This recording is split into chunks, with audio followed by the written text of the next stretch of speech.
All right, ladies and gentlemen, welcome back to the VF Open Championship online qualifiers here in North America.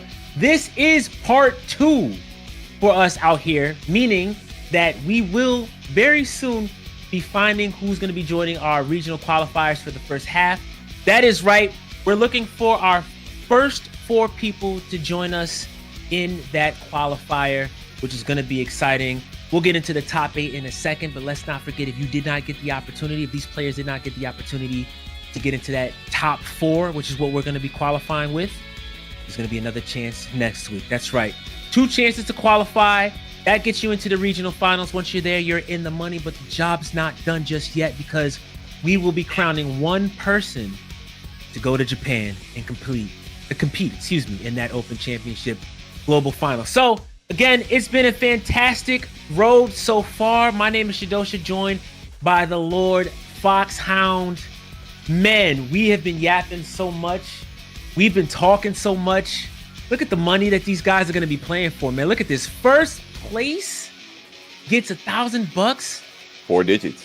You know what I'm saying? You know, like $450 for second, third gets $300, fourth $200, $150 for fifth, and that's 2 people that are going to get it, as well as 7th place.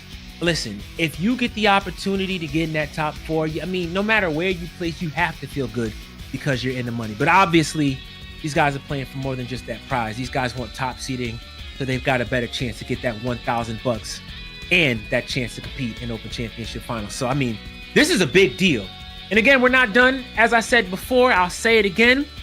This is only the first qualifier happening right now. There's going to be another part to this qualifier happening on November 11th. So make sure that you're ready. Yes, that is a weekday. So be prepared, show up, and put your best effort forward, because this is going to be the final opportunity to qualify online for North America. All right. So make sure you register. Make sure you sign up. Make sure you get a chance to be in top 8 next time. Speaking of top 8, look at this top 8 that we got so far. Could you have predicted this if you try? I mean, there's some names that are familiar, but look at who we've got on.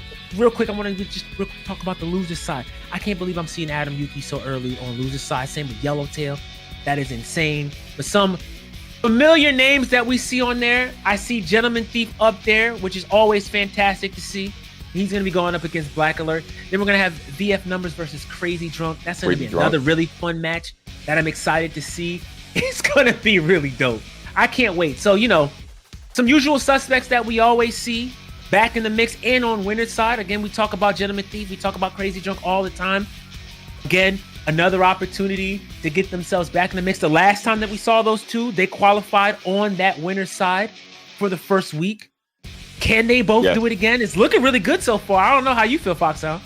I mean, you already know I have my eyes on Gentleman Thief and Crazy Drunk when I first popped in here. I was really looking forward to seeing Gentleman Thief finally getting his spot. You know, he's a Florida man like myself, so I gotta be a little bit biased right here. But I gotta say, I'm looking at my man VF Numbers to be in that winner's final. Reminder, if you end up in winner's finals, that's it. You are qualified for that regional finals. And let me just real quick, that prize pool that we saw earlier, that is for the regional finals. And so when my man Shadosha was talking about, if you're in the top 4, you're in the money, you're guaranteed to get paid out for that regional finals right there, in case there was a little bit of confusion in that situation. But another match I'm really looking forward to, Adam Yuki, Black Belt Spartan, bro. Low key, they're going to be swinging, and you already know it. That one is going to be a banger. I love every single one of these matches. I would love to get my eyes offline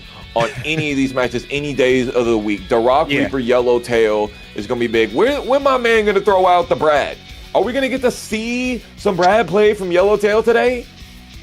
That's a good question. It seems like, I mean, honestly, we're seeing a lot of people kind of try different things under pressure, which is insanity. I can't believe I'm saying that right now, but in this high stakes environment. Yeah, exactly. So maybe we'll see Shun all the way through. I mean, truthfully, if I'm being honest, I think if there's one match where I wouldn't be surprised to see Shun come out, it's versus El Blaze. The tools to chase are right there, right? You don't want to play the mid-range against Shun. and let him build up that drink count. That's madness. You don't want like he'll drink on you, and you'll be like, all right, cool, my time to demon dance. And you're like, no, you not. Sidestep, you know, and be like, oh, I was drinking into some spacing awareness, spacing traps and whatnot. But speaking of traps, we are locked in here. Gentleman Thief versus Black Alert. This one is one for the ages. Gentleman Thief, reminder, was cut out of the first regional finals thanks to Himajan, and he was top of the list each time in those tournaments, and now trying to vie for his way back into the Virtua Fighter Open Championship Series Global Finals. Right, facts, and he's gonna have his work cut out for him here. So, you know, I did get the chance to talk to Black Alert. This was actually a couple of times, but most specifically after the first regional qualifiers. And, you know, somebody who usually gets the chance to play HEMA had told me at that time he hadn't played HEMA very much to kind of study the matchups and kind of sharpen his iron. So, you know, that kind of expertise and knowledge versus a character like John, he doesn't have too much of it as he did before. And this might work to GT's favor. Another thing to point out is the fact that we're on this specific stage here. Ooh. We saw HEMA picking this a lot, but having the tools that John has, where now, you know, when he does his cancels and he hits you in specific ways, he forces you side turn. That's scary on the octagon stage. Bro, Gentleman Thief, his defense was on another level there. Him watching his toes so well, and I swear he did not get hit for like 20 seconds in that last round, staying so tight. Right. He's very sharp for that. You know, a newly leverless player himself. He's always had fantastic defense. Put on top of that, his ability to react and set up situations like this. Yeah, it's a big deal. Yeah, nice roll to be able to get out of that tech roll situation. Black Alert mixing it up because maybe Gentleman Thief seeing that low early. You did see him duck out of that Flamingo mix, but Black Alert's like, you know what? I just wanted to see what you wanted to do. I'll take this round, thank you very much, and the data. Yeah, and I think the funny thing is, too, the thing that got Gentleman Thief killed was the exact same idea. He wanted to get information and see data, so he kind of, you know, bit his tongue and just hung out for a little while, and then you saw him rip 2 6Ks in a row, both of them which got clipped and counter hit, and that lost him the round. And as quick as we say that, Black Alert's on the board with the first game. That's a big one. We didn't call out earlier, I think, was that top 8 is all first to 3. Right. We are best of 5. So we're not having 2 O's out. We are going long set action here, as Virtua Fighter was meant to be played. Adaptation stations where we're at. Yeah, if there's one thing the VF community loves, you see how fast-paced the games are. Things could go quick. I mean, yeah, give us 3 out of 5, and that's what we're getting in this top 8.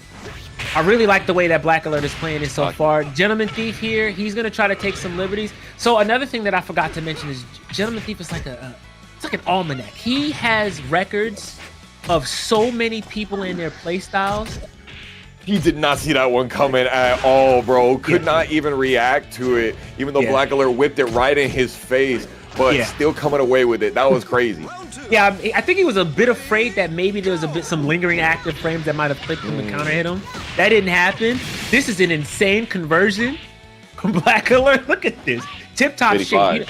I gotta say, I was talking to Black Alert earlier today, actually. We were talking about how long or how late he's gonna have to stay up at night. He said, listen, man, I don't know if I can get to top 8, that'll be crazy. I said, well, you might as well get ready for a long night. And I say that because he has been playing fantastic for a long time, but specifically in the last month.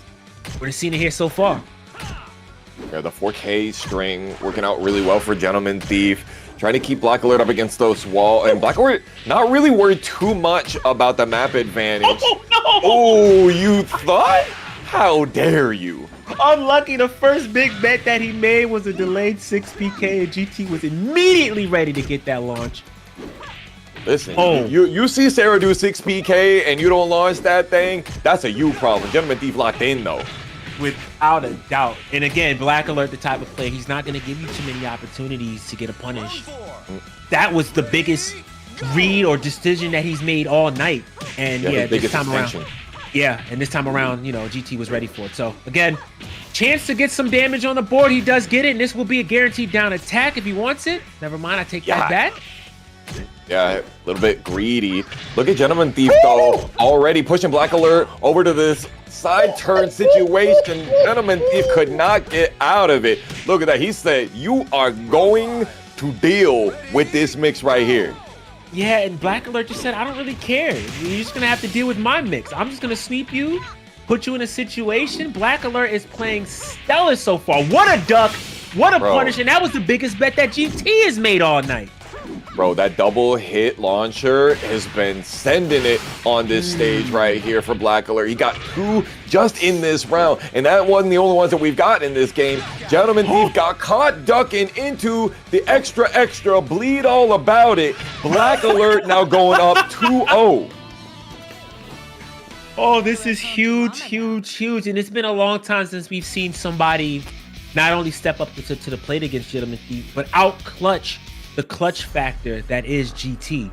I want to say there were so many opportunities where GT could have just ran that back, and a lot of places where he could have fished and gotten some great damage. But Black Alert, playing as solid as he has been playing, not too crazy, has been getting the ducks and I think that's back P plus K, or it might be down P plus K. I'm not too sure, but an easy launch to gets the damage. It's been working so far.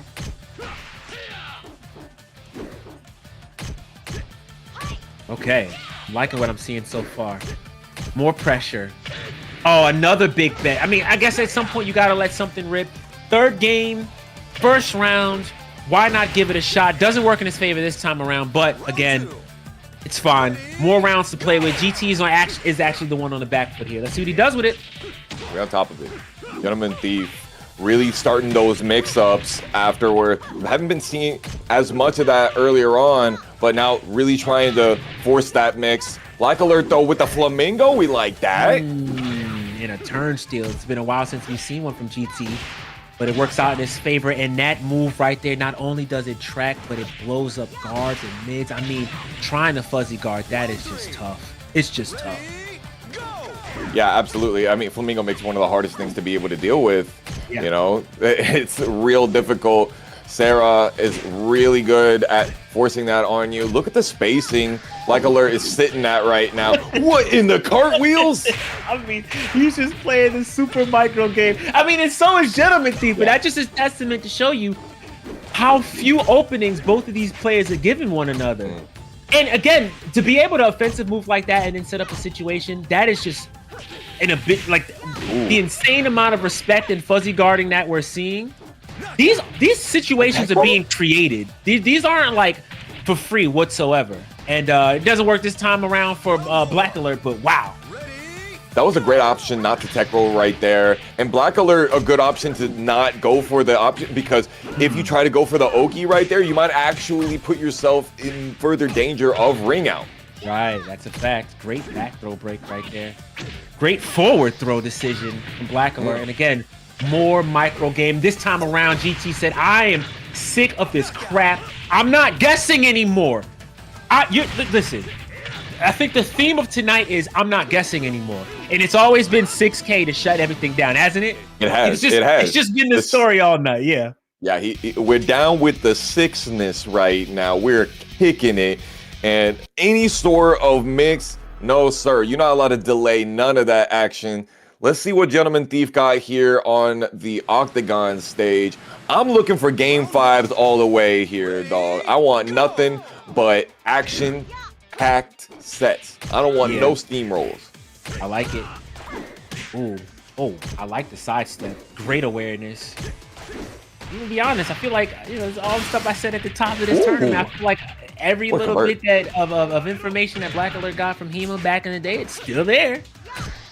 Oh, great. Oh, no punish. Yeah. That doesn't work like that. That doesn't work like that. Yeah, maybe just the People's K punish would have worked right there. 4KP. But Gentleman Thief still kept it together. Yeah, for sure. 4KP would have worked there for sure. Facts. I think 6K actually, maybe that was a side turn situation. I'm not quite sure. But yeah, that didn't work out. And honestly, he could have gotten punished a lot worse for it. But it is what it is. I love the way that Gentleman Thief is mixing up his wake-up options. It's forcing Black Alert to have some of those Oki traps missing. Ooh, and our first guard break of the evening from the GT, the Mustang.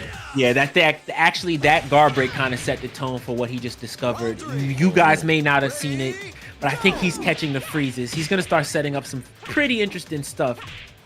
If I'm onto what he's onto, we'll see here.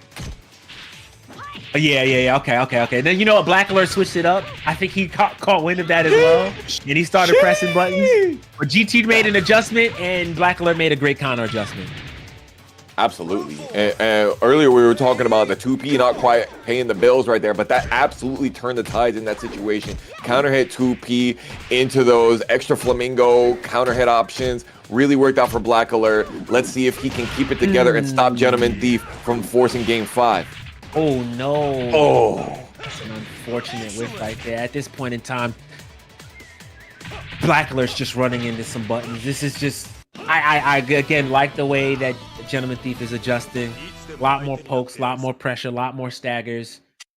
Some really great reactions. The steps have been fantastic. The ducks have been fantastic. And then, of course, the counter hits have been also stellar. We saw Peepless K punishes, so many other things. I can call out all of the stuff that we've seen so far. Not falling for the backdash, re-flamingo. He's done flamingo into guard cancel flamingo. Those aren't catching him anymore. I mean, the adjustments being made in real time, and it's scary. Yeah. There it is, flamingo and a re-flamingo. We see it again. Like 4K, and Gentleman Thief not respecting the plus frames on that at all, and Black Alert sticking with the low just frame hit throw. Yeah, and I mean, it's just that call out that we're seeing. Whoa, again, as we said before, the delay into the launch is like, you're not committing to anything. You're staggering. Ooh. But this time around, it works for Black Alert. Yeah, that was fantastic. Flamingo 6KK, the hit checks are very real right now. And Gentleman Thief maybe needing to get with his sponsor tag a little bit more and strike first and strike fast, because Black Alert, once he gets on that momentum, it's a tough snowball, an avalanche even. Yeah, that's a fact. And the way that Black Alert is playing, every opportunity he gets, he puts himself in a situation where it's still his turn. It's working out so far. He's got 1 round to go, but he's not out of the woods yet. Let's not forget, Gentleman Thief has one stellar clutch factor here, so Black Alert's going to have to keep battling. Demon Paw right after the 2P. Great option. 4KP. Got the hit confirmed. Lord have mercy on the convert. Okay, this is a chance at life here. All right, goes for the big damage, and he creates some space. Yeah, that's a... You don't want to whiff. You don't want to whiff. That's a rough whiff to do, too. Honestly, though, the big risk for Gentleman Thief not going for a longer range option, just going for the immediate piece. But that is exactly the level of competitor. Earlier on in this tournament, we were seeing some people make some whiff punishment, go unpunished, let them get away with murder. Not happening here. Oh, what a fuzzy guard. And then, you know, death by delays, right? This is something that we see Tonchan do against Shiwa quite a lot. We're seeing it here, but once again, space created, PK punish, and why not? It's a decent amount of damage, right? Yeah, exactly. So we'll take what we can get a quick punish, ding and done. Final round. Winner of this is guaranteed into the regional finals for being in top 4 of this. Let's see what we got. Beautiful sidestep evade. It's the small stuff, running the PK. Black Alert gets some kick cancels, and Gentleman Thief fighting right back. Oh, that 2P plus K one more time is one more mix. You don't want to get up. I like the fact that he didn't press anything. But again, I gotta say it. Clutch factor is everything this time around. Black Alert is the one to clutch it up. And after a stellar performance at Beat Knuckle, he has another one, already guaranteeing his spot in the regional finals against none other than Gentleman Thief. That's a big deal. That is a huge deal. So, again, job's not done, obviously, but congrats to Black Alert for, as I said before, I told him this earlier today, he's going to have a long night. I'm just here to say on record, I told you so, Black Alert. Long night. Keep going. You got this.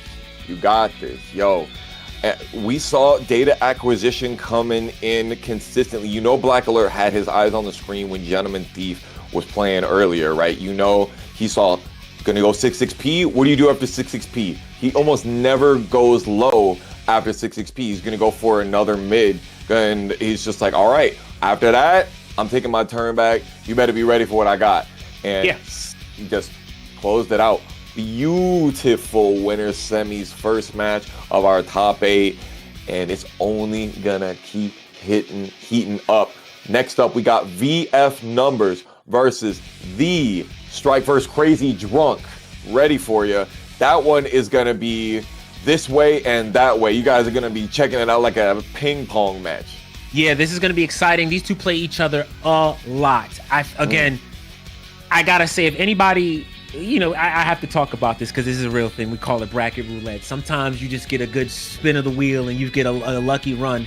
I think if there's any player in top 8, like I'm talking about a killer that you have to play, I think Numbers wants to play Crazy Drunk. Again, he's pretty comfortable with the Shun matchup in general, but the kind of hilarity and insanity that is Crazy Drunk is something that he's had to weather time and time again. I feel like these two play each other from the East Coast to the West Coast the most. So this is his happy place. This is the matchup that Numbers wants. And if he wants to get himself in that top 8 spot, I think this is his best opportunity to do so here. So again, I think it's going to be an interesting battle, especially for Crazy Drunk here, but anything's possible.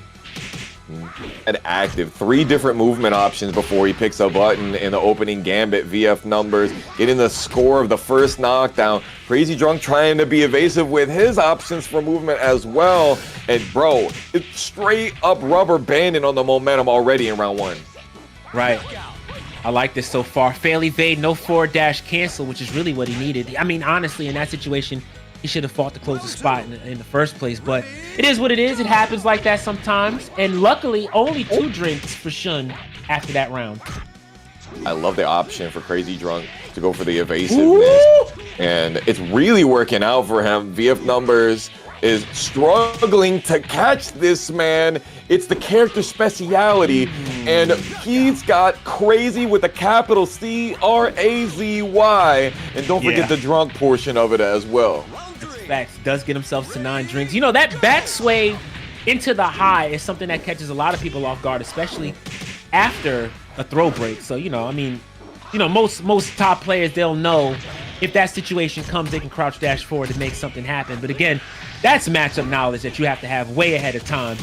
And right now, Crazy Drunk is just mixing things up so well. Boom. 11 drinks. Pixel. Dream.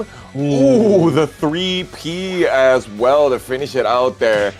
Something I noticed, Crazy Drunk not allowing VF Numbers to set up his stances in the mid-range whatsoever. Staying on top of him. And then once VF Numbers gets a strike in, he goes, all right, I'm going to be evasive, going to back sway out of here and make you go for delayed timings or go for longer range options that are not as frame tight. And it really stopped VF Numbers' momentum from getting started at all. Right. And, I can't believe I'm saying this. This is probably one of those situations where I feel like what Numbers really needed was some space. Now, that stage is something that I definitely feel like benefits Leifei without a shadow of a doubt. But with the way that Numbers has been playing with the backdash into the launchers, no punish! Oh no, you gotta punish the mule kicks. Careful. No, you do not want to have your back to that low wall. Oh man, he went with just the low and then he was like, that worked. I wonder if the low high. Oh, got him. Yeah, that's a bit of frightening information to give the Crazy Drunk. He knows that you're frozen now, so now it's really party time. And then add to the fact that he has Choan as well. Yeah. I mean, look what's happening. And he's gonna get the chance to sit and drink. The sit and drink, that's 14. Oh, it's bad. This is rough. Can't be having that. And remember, this is still first at 3, but VF Numbers does not want this to be part of his story. At all. But again, I mean, if there's any player that you're gonna have to fight and work for, it's definitely going to be the likes of Crazy Drunk. That side switch almost was great. Unfortunately, this is really the sad part. He couldn't recover fast enough to be able to get anything off of it. And when it comes to back turn, like Shun has kind of the edge in having better back turn options than Leifei right there. Crazy Drunk really running away with this set already. Not what we had foreseen at all. Yeah, and I think, in hindsight, I feel like one of the things that I probably should have taken into consideration is the fact that there is that top 8 tournament pressure in play right now. And if there's anybody that's used to being on this big stage and having to deal with this situation, it's definitely Crazy Drunk. We've seen it so many times before. So, I mean, even in a situation like this where he's almost at a ring out situation and he's able to stay stable, clutch out, and get out of the corner and still find a way to get some drinks, right? So it's like, look, I'm in the corner and you should be coming to me, and I'm drinking. Okay, neither really has the life lead. There goes the low high. Tries to fuzzy duck to get the second hit of the string, but that throw guarantees that extra hit on the end of it. And Crazy Drunk, as you were saying, man, he's staying super unpredictable in the way that he moves around. And this is absolutely Shun specialist play. Yeah, without a shadow of a doubt. Okay, he's gonna find a chance to keep some pressure. PP comes out. Okay, doesn't get an extra drink, but he takes the round. 5 drinks is okay. I mean, he doesn't have to deal with too much nonsense. Specifically that Choan, which is really the big button that Chun gets at 6 drinks. So he's all right. We still got to be careful here. Ooh, what a way to wake up. Sobering, even. There we go. Another one of those, but tech rolls because he got caught aerial. Right. Our neutral throw is broken. It's the low attack. Probably could have got a launch there. All right, nice option. Very evasive, that stance transition. Look at it. Just threading the needle on the spacing. VF numbers looking like he's trying to make a comeback. Ooh, okay. Gets a mix there from that mid, and he gets the chase. Yeah, that's all going to be guaranteed. And he should get a ring out here, too. Yeah. That was... Thank you. Legitimately, first off, that looks stylish. I just gotta call it out. That was probably one of the more stylish ring outs. But a situation that Numbers has seen before, he was already ready for that entire ring out sequence to happen. Yes. Once he got that flip, and that just goes to show you expertise. That was well done. That was super stylish and well done. Hey man, Inori in the chat calling it calculated. When you got a man called VF Numbers, you already know. Man is 100% ready for the optimization every single time. Here we go. VF Numbers getting the first knockdown. And now Crazy Drunk dealing with all of the red. Oh my goodness. Are we going to see the return of VF5 395? That was the Numbers, by the way, if anyone's wondering. That's why they call them Numbers. He used to be VF5 395. And he's playing like the old school Numbers. His feet are off the table, ladies and gentlemen.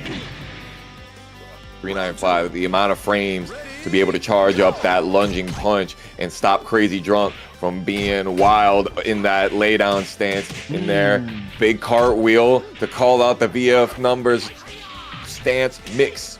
Oh, yes. And now seems like Numbers is starting to get his run going. So what's he going to do here? Patience. That was reckless, but Crazy Drunk doesn't punish properly. Tragic. Worked out for him here.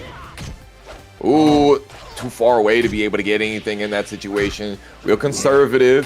VF Numbers tries to go for another sweep. Whips. Crazy Drunk doesn't get the punish. Big throw. 9 seconds remaining, and it don't even need that long. It's time. We got more Game 5s coming. I'm smelling it. Yeah, this is going great. I'm liking this so far. I mean, admittedly, there was a few punishes missed from Numbers in those situations, but because of the way that the scrambles worked out, Numbers still managed to capitalize and... Oh, no punish? Okay, that's fine. That's fine. Says something. A little delayed. Gets a drink, but that's just rough. Yeah, notice that Crazy Drunk went for the option that gave him 5 drinks at that first hit in that first interaction instead of going for a big combo because he knows that he needs drinks if he's going to be able to come back here. Yeah, without a shadow of a doubt. I mean, 10 drinks here. Going into the last round. Very clutch duck. A very late punish once again from Numbers. But that's okay. He's going to get pretty good damage here. He misses the follow-up, unfortunately. He sobered him up pretty good, though. Well, 12 drinks is not an insurmountable situation. Chawan is definitely on the table, though. Right, as well as a few, I feel like, I was going to say safe launchers, but he only gets to bet on that one time, so it's not a big deal. Look at that. He's already down to 7 because he bet on some of those big options, and VF Numbers still has half-life, big stagger, dealing with that real well. Sway back again. It comes every time there's a guard break, the sway back happens. Look, man, it's hard to see. Sometimes you just gotta assume it's coming and just crouch dash for. Let him whiff that. That move is a high, by the way. That a lot of people don't know that. So, you know, it just helps to know that regardless, what a throw break. Numbers has been fantastic with these throw breaks for the most part, by the way. Ooh, careful. Crazy drunk, making you think that he was going to finish the string, mixing it up into the crane stance. We like those. Big punish from the throw. Oh, and he catches a fairly bait. He's going to take this round. It is 2-2 once again. You got that. Hey, listen, you got that final game that you wanted. That's what I'm talking about. Yes, I like sir. this. Okay. Game 5.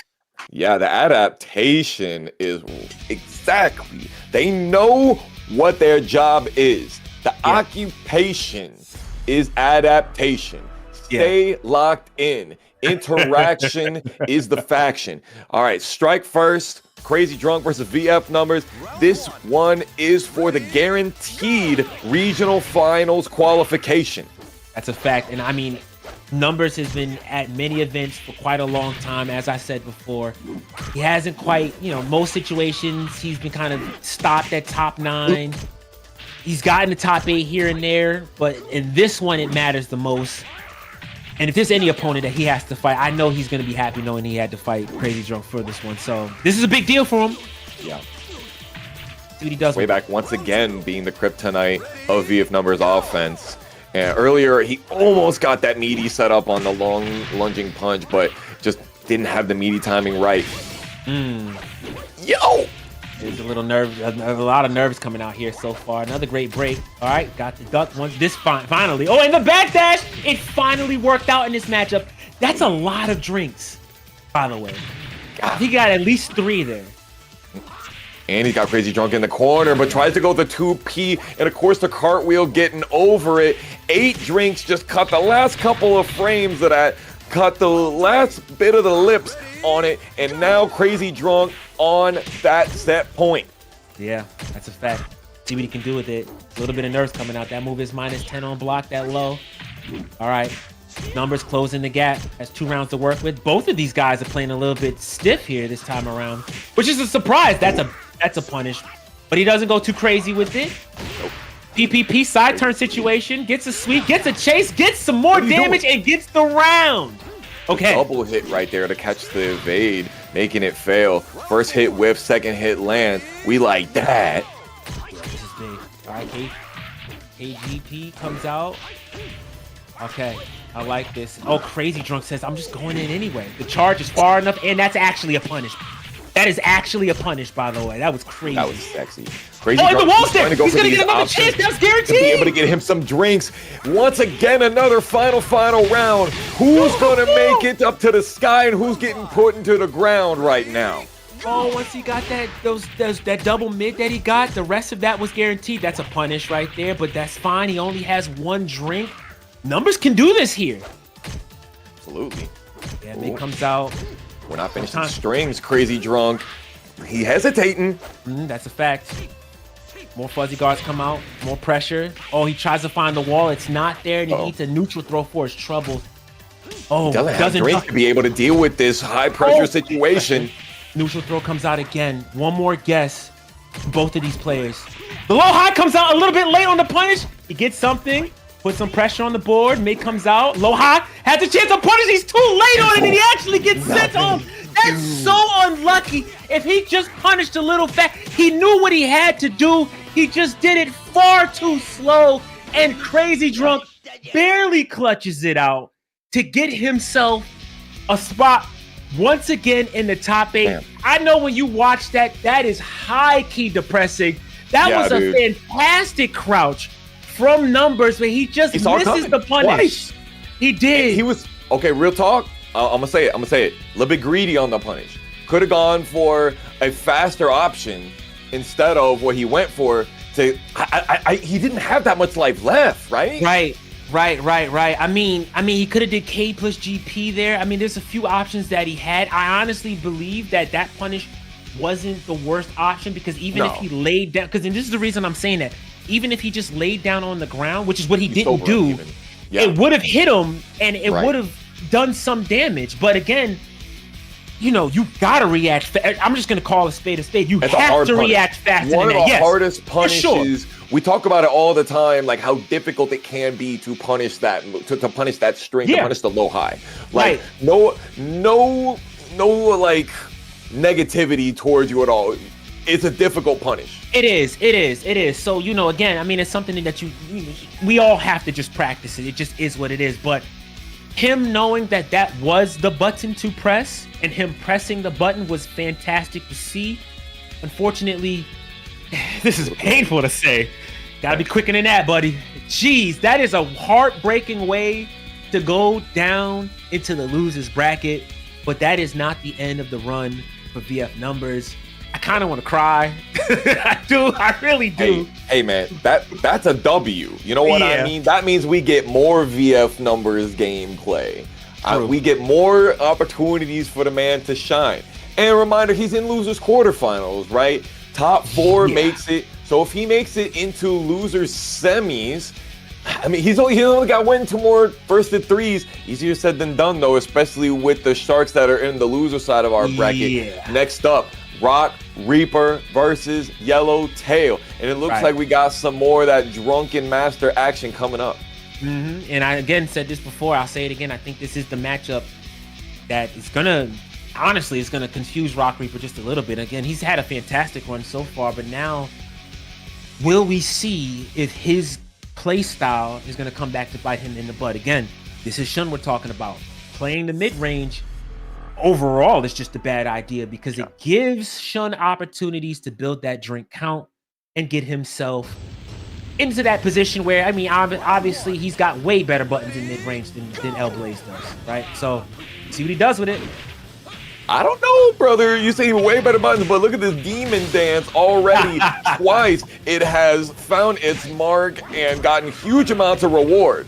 Yeah, that's true. But again, we just got started. No drinks yet. So again, he's going to have to build up to that advantage. Right now, it's looking like Rock Reaper doesn't care about a word I have to say. He's playing this game and he's taking the first round. I like it. For that sweet, the absolute finisher. If you don't block it, damn shame. Look at that one. More of these rocket discharge mixes really working out. We're over here in the corner. Look at this, my man. 11-second perfect. The Rock Reaper is rolling. Slam dunk, just like that. And it looks like, yeah, honestly, Rock Reaper's game plan, he's sticking to it. And why not? I mean, I guess it's a fair point. I have nothing to worry about if you have no drinks. Make me scared. And right now, we're seeing Yellowtail get a little bit of advantage going on, but just as soon as I say that, game's over. Yeah, and you were talking earlier about, you know, Shun being able to set up. He got a big knockdown. Yellowtail chose to chase instead of going for drink. Got another knockdown and then chose to drink there. And Rock Reaper was like, now I'm going to challenge and just stop Yellowtail from getting anywhere. Oh, you seen what I've seen, brother. Frame one, he said, I'm going back to the top of the tier list. All right, are we going to see a 6-6K round starter? Come on, give it to me. I need something for Christmas, even though Thanksgiving is coming up. I'm skipping holidays because I want this. Give it to me, please. I just want to see how Yellowtail sets the tone here. I don't hate the Jackie pick. How could you? Yeah, it's hard to, right? With all of the opportunities that he has. I keep forgetting. Yeah, Rock Reaper likes to set up the throw situation instead of the free launcher. Oh, that's just bad. Brother, yeah, I mean, he was about to jump out himself anyway. What are we doing? Yeah, I don't know about that. I don't know what game we're playing. You can't flow back in the ring. So I don't know about that one, brother. Yeah, I would hate for him to be out of the tournament because of that decision. Yeah. Hey man, don't be cursing him. All right, the Rock Reaper though, looking like he's coming back. Tries to go for a beat knuckle. Yellowtail spikes him on the floor and really taking advantage. Yeah, I like that. That was a really risky button to put out there, but that mid works out. 6BK works out. Oh, cha-cha kicks. A little Sockwell strat. I like that. That was fly. You're not didn't work out either. Yeah, he said, I'm just gonna let the few kicks rip. I don't want to be too unsafe here, and I'm so low in health. But right now, I mean, this Jackie pick is looking shocking, but functional. It's working. Oh, no real punish. Beautiful back dash. Okay, doesn't go beat knuckle, you know. Could have been something bigger. Ooh. Oh my God. The back shot. Yeah, that hurts. Oh, what a whip punish. And that's a ring out anyway, even if that doesn't kill. That works. That was sick. All right.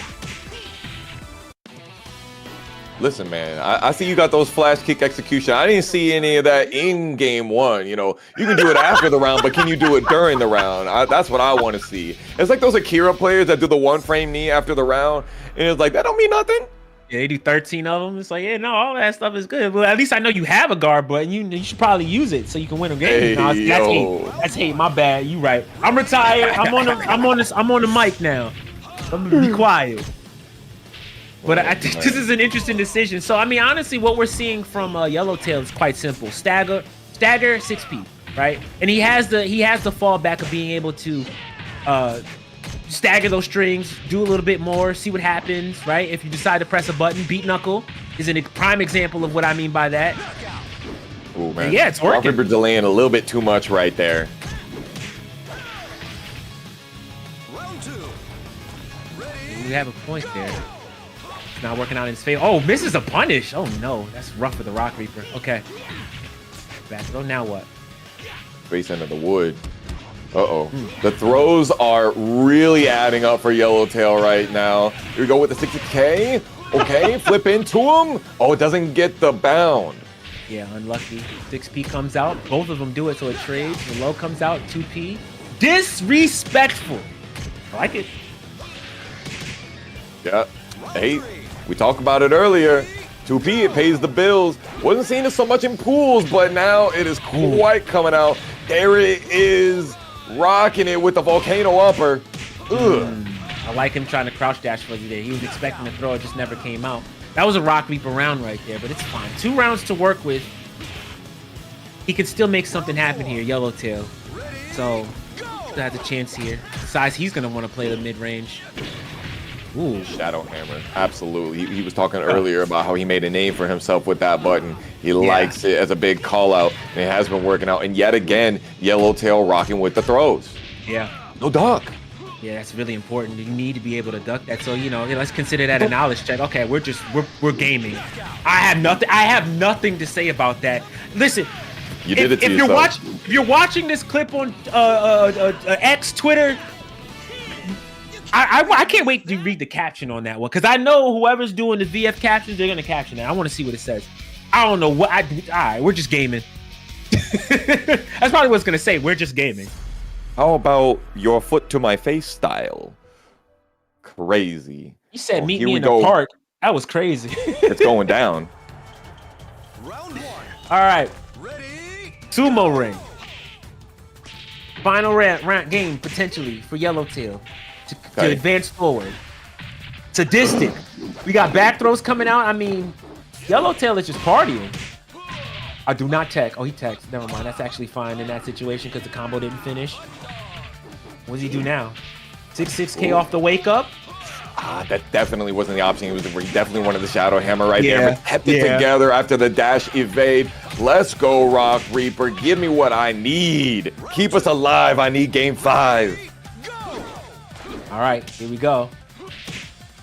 Oh, we're pressing buttons.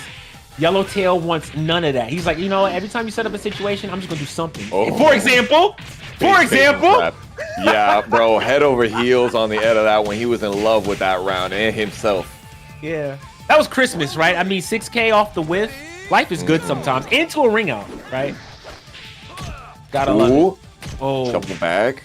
Rock Reaper still alive from it. And the throw's coming back. 6P paying the bills. Back throw again.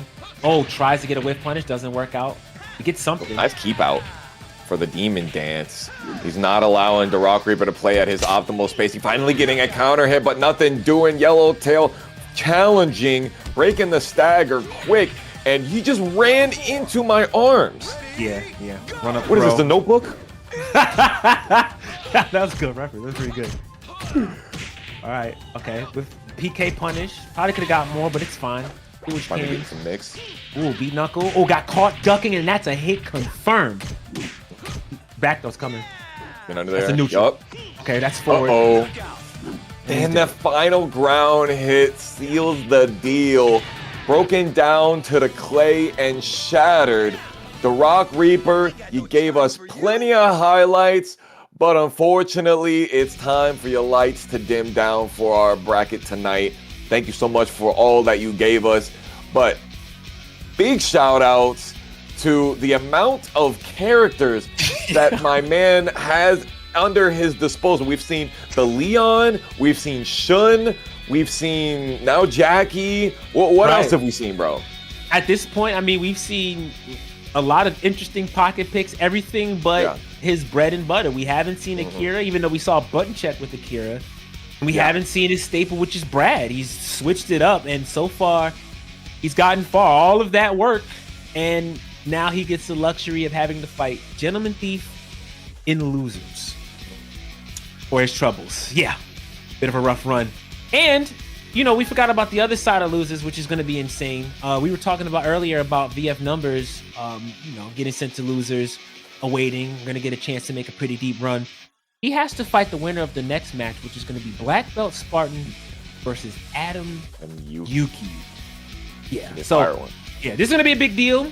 Honestly, Yes. usually Adam wins this one pretty convincingly.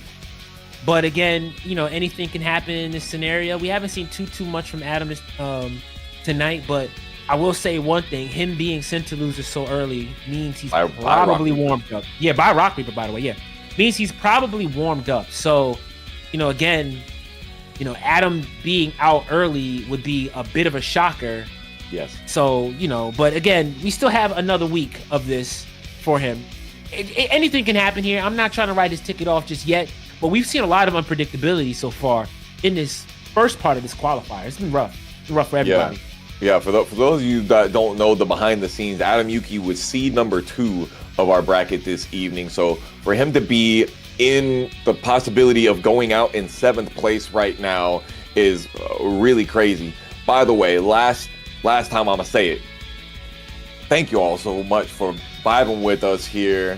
We are on Revo World Stage, cross-play, rollback netcode, replay takeover, single player action, which unlocks even more customization. It's been nothing but straight up calories. We eating heavy. Help us to help you get on World Stage if you are not already on top of it. And get into the Virtua Fighter official Discord. Keep your eyes on the Virtua Fighter Open Championship series. We are erupting. We're finally coming to that last cusp. Just 2 more qualifiers. Tiger Uppercut and the winner of the regional finals for North America to figure out who's going to win the lion's share of the $100,000 of the Virtua Fighter Open Championship Global Series. Right. Yeah, this is a big deal. Again, we've already got, let's say, 8 of our 10 contestants that are going to be going to Japan to play in that Open Championships. It's been a hell of a ride so far, but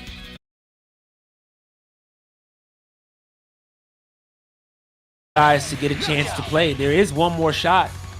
Please jump in, join us. This has been fantastic, and again, you know, I tell everybody this: if I can do it, you can do it too. Jump in on our backup screen, brother. We got that match: Adam Yuki and Black Belt Spartan. Adam Yuki already taken round 1 off of Black Belt and already got him up against the wall in the Taco Palace, splashing him down. Yeah. This is great for Adam. This, again, is a situation that he likes. There's that mid-range that he gets to play. This matchup is fantastic for him, for Adam, because, you know, he's somebody who's just naturally sidekick when it comes to his throw breaks and his throw attempts, which means that he's going to just enjoy playing a lot of neutral, a lot of just hurry up and wait. He's going to sit there and relax. He's not going to get too aggressive. And you're going to see how this pays off for him. Look at the way he's going about this.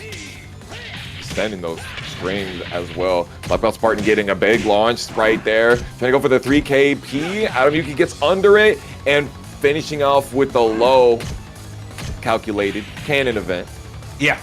Yeah. He's doing good so far. All right. Next round starts. More pressure from Adam. That's probably the most aggressive we've seen him be so far. Forward throw break. I like this. Oh, that was good. What a great backdash right there into the 4P+K. Ooh, speaking of which, look at that. A nice little beefy kick to the side. Seeing to the side. Yeah, that was a good side. Beautiful sidestep into the purple stuff. We like that. Extra guaranteed on that hit confirmability with the 6PP. And we already got a final round happening here. Yeah, that's a fact. Can't believe we're seeing that. With that said, go to sleep. Oh, he tries to set the launch up. It doesn't work out. 4-throw break happens. 3P plus K. He's trying to catch him steal a turn, and he finally does. You do. Stomp comes out. I think we back up. Okay. You still see? Careful. Okay, he got P6P to work. He got P6P to work. He did that 2 times. The reason why I said that's a risky thing to do, this is the reason. You have access to 2 ways to switch turns, switch positions, right? You have the back throw. He has 2 back throws. One of them which trips you, the other one that flips you over, and then he has the neutral throw. So just like that, he could have been swapped to the side, but regardless, stays in, keeps the pressure with P6P, and there you go. Just like that, Adam is on the board with the first game. So now, next round, we're on ruins, closed fences, plenty of space. Let's see what Spartan does here. Round 1. You already know Lau has ridiculous amounts of damage when he gets the wall on you. Great backdash from Adam Yuki. Perfectly spaced. If he had done that a little bit later, would have got caught with a backdash stagger, but we're on top of it. Yeah. One thing that I think Adam is trying to check for, he has the read, but he's still just trying to make sure and verify, is the fact that overall, Spartan just generally does not like to break back throws. He only breaks forward most of the time. So he's checking to see, it's like, all right, is this really what's happening? And then once he realizes that it isn't, you see it all the time. More go to sleep, right? Yeah, I mean, you look at, Lao Chung, costume E, all that leather, he's not trying to get wet on the Splash Mountain. That's exactly why he's not trying to get hit by that. And here comes that wall damage that we were talking about earlier, and the extra Oki on the end of it. Beautiful side step, but Black Belt Spartan finishes the string and finishes Adam Yuki's life bar on the top of it. Right, I like the idea that he had there. Sadly, he was side turned, so that situation actually doesn't work out. But what he tried to do was, after K plus G came out from Lau, he tried to 2P to check the 50-50 mix-up. That does work on block, but not on side turn. So it doesn't work out this time around. And then again, like I said, finally the 4-throw works. He could have did toe kick hammer and actually won the round there, but 3K works. Plenty of range, gets the knockdown and gets the round. Very nice, very nice. We're 100% locked in right here. Adam Yuki staying right in Black Belt Spartan's face, not backing up at all. No need for spacing traps here. I know exactly what you're gonna do when you want to do it. And everything's just working, just like that. Adam, stellar defense, great reads, finds ways to get big damage and capitalize. Spartan's trying his best to press something and kind of get his momentum in his game going, but I don't feel like he's taking the moment to kind of see and get a beat on how Adam wants to play this and kind of slip him up and trip him. Again, kick cancels are available. There's many ways to, break the defense with delayed attacks and things of that nature, but, we're seeing a lot of aggression and it's not paying off right now for Spartan, but anything can happen. Spartan, he strikes me as somebody that really likes to stick to a game plan. Like, obviously, there's adaptation that he messes with, but he has a certain amount of options that he likes to go to, like 6P, he like his 3P, the K plus G is working out here as well, and of course, 6P plus K, but Adam Yuki is staying nice and tight. Yeah, you can say the same thing about KK. We saw it come out a few times. We saw the sidestep. There's that KK again. He just doesn't want to guess. And Adam just doesn't care. He's like, all right, have fun. Do what you want. You've pushed me out. And now I'm going to capitalize off of this space that you just created for me. So it is what it is. And yeah, Adam takes that round convincingly. Yeah, Adam not worried about none of the spacing situations he's trying to set up. More of the tsunami beat. Got a little bit more off of it than I expected in that situation. Extra. Right, and again, once again, no respect for the way that Adam wants to play this, and just for that, you run into a counter hit, 2P off the sidestep, and a front back breaker. Just like that. Spartan looking like he losing a couple of stripes off of his belt right here. Speaking of, Adam Yuki looking like he took the belt off, slamming her with it, saying you're not allowed to do none of that. He finna punish. Yeah, I think in that situation, both players missed a chance to get some really great damage and a hard knockdown. We've seen it again. And that's actually an important knowledge check. If you're going to do double hammer and you're not going to actually punish that, yeah, why not just let it rip again? I mean, he just won the game off of that. So again, I mean, rough happens, but either way, Adam showing why he is one of the strongest players in North America. Period. Takes that game 3-0. Spartan will be out of the tournament. Adam will move on, and he's going to fight numbers coming up after a break. But regardless, I gotta say, this has been fun. This has been Yes, good. I've been having a blast. I can't wait to see how this continues, but I need to get some water real quick. I know Fox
Oh, welcome back to the Virtual Fighter Open Championship Series North American Regional Qualifier Part 2, Part 1 right here into top 8.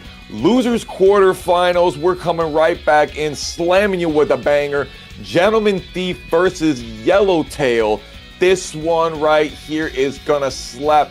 Don't go nowhere for that one. Shadosha, let me know, do these two players have a history between one another? I mean, quite literally on the same team. That is a fact. They've played each other more than I can count. Now, the last time that these two played each other, I think overall Gentleman Thief won that match, but I think the last highest placement that we saw did come from Yellowtail. Again, we talked about Evo and that top 8 placement that Yellowtail had.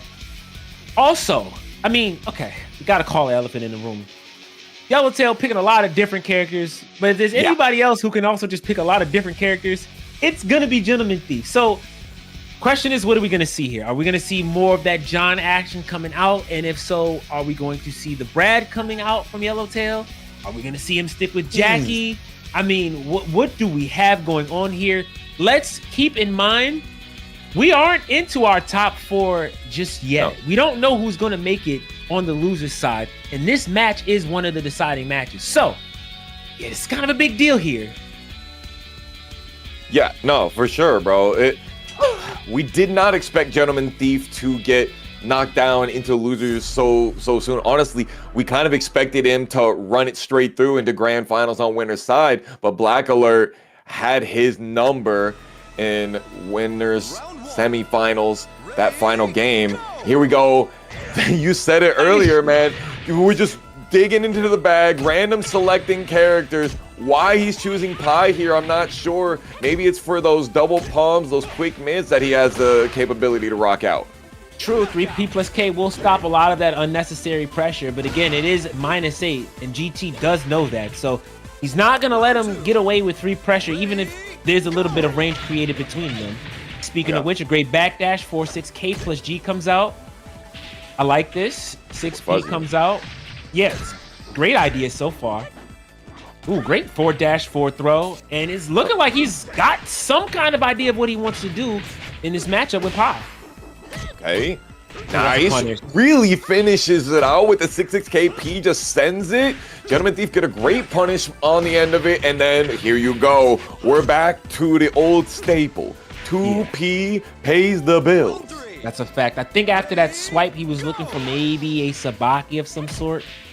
Anything but nothing, but we got nothing there. Oh, he got caught ducking though. All right, let's see what Yellowtail continues to do. This round is looking great so far. Never mind. I'm sorry. I shouldn't have said something. Hey, man. Yellowtail came out here with that business pantsuit on, and Gentleman Thief said, oh, I'm finna give you the business. Yeah. On the back even was crazy. But Yellowtail with that 6P, that special 6P that Pi has, says, you're not going nowhere. I like it. 6P works out. PK, the charge comes out. A delayed decision from that string. And it works out. 4 throw comes out. Once again, back in the middle of the screen. Ooh, lets it rip. Got caught pressing the button. With the delay. Yeah. That Beautiful. Yeah. You get to charge that as much as you want to be able to track as much as you want. Yellowtail doing a great job of staying on top of Gentleman Thief, ducking the strings, and Gentleman Thief not allowing the throws to be any sort of a factor. Great challenge right there, and Gentleman Thief finishing it off with just the perfect amount of damage. Do we see another character swap? That's a good question to ask. I like the way that he used that 3P plus K from John, by the way. That was a good idea. Again, it's fairly safe, only -5, right? So has a chance to press more buttons and steal a turn there. The first time that he did it, Gentleman Thief did steal a turn. The second time, Yellowtail was probably looking for a sidestep. It didn't come out. Didn't work out, but it's all good. I think, all right, we'll see. He's sticking with the Pi here. See what he does with it. A little shaky on the guard right there. Yellowtail getting caught up by the throw. Huge damage. Tries to go for the low wake up. Gentleman Thief still getting the turn stolen on. Yeah, it's really unlucky. 4K comes out, 3K comes out, and that's the first round for Yellowtail. Bro, when you finish the round with the crumple and you just watch their lifeless body fall down, like you refuse to do the fatality, I like that. Yeah, I do have a bad habit. I definitely OM and then just try to just let them know that they can still get this work. Yeah, I could have done more, but I just felt like watching you fall like that. Speaking of, Gentleman Thief really coming back. Rubber banding the momentum. Facts. 2P comes out. Round 3. I'm not guessing anymore. And I think that was a great idea. I mean, that second hit from Pi is a high. And he decides to challenge it. Oh, no duck. He did try to Sabaki there after that. Doesn't work out. And our first back throw from Pi comes out. I like it. Finally using the 3P string as well. Wasn't using it quite as much in game 1, but now utilizing it quite a bit more. More forward throws. Flip them over. 3K comes out again. 6K 2 times from Gentleman Thief. Both of them getting clipped. It was a wild decision, but all right. 4. Ready. Definitely working out. You see those red flashes. Yellowtail up in the round count yet again. Let's see if they can keep it together. Gentleman Thief finishing out the strings and yet another one of those guard breaks. Yeah, and that's a bit unlucky. I think towards the very tail end, actually, Yellowtail ducked, but it was just far too late. And finally, we see a reversal, which is probably the reason why he actually wanted to pick Pi for this matchup. I don't think he meant to jump there. That's unlucky. Yeah, so tragic. It was just like an empty jump straight towards him too. Let's see if he can come back from that unfortunate misinput. Big Oki. he let him up. I like that idea a lot. No, that was good. I mean, the pressure was already there. It was still John's turn. All right, I'm not gonna let you push me out with 6-6P. I'm gonna check that space with a parry. It didn't come out. That's a punish. That's not my favorite punish. That's actually rough. K punish there would have done more damage, but it is what it is. Back to mid screen, virtual tracking. E, I don't even know if that was a crouch dash. That might have just been a fail evade there. Yeah, it was just a fail evade. That's unlucky, but a great punish from GT, spotting that, getting game number 2. Bro, and that throw, making him smell the armpit right there, that was very unladylike of you. Yellowtail is choosing to stick with the Pi. Very risky. We're not seeing Yellowtail Brad at all. Not expected for us tonight. Maybe it's a sign of things to come. Yeah, again, you know, Yellowtail had a stellar performance this so far, and you know, there's a high chance, you know, if this doesn't work out, we'll see him next week in the second part of these qualifiers. But yeah, to not see him pick his bread and butter in this scenario, that's kind of a tall tale to do. But then at the same time, I don't think he expected to run into Gentleman Thief in losers, as a matter of fact. That's kind of wild. Yeah, and Gentleman Thief, once again, sticking to his game plan. You hit the 6-6P, go for another one of those mids, and crumple them. I know you want to duck on me. Right. Right, 6P, gets the low. I like this a lot. Oh, chopping him. What a chop. All right, 4P plus K, I like it. Tried to catch him ducking or mashing, like maybe 2P or something on wake up. I like the ideas. I love the patience from both of them. Oh my God! You know, it finally happened. Ain't active. And it didn't work out. No punish. Okay. All right. Lots happened. The low throw comes out. That was awesome. 10 seconds remaining. Both have Another about 20%. Yellowtail is jumping at him. Hello?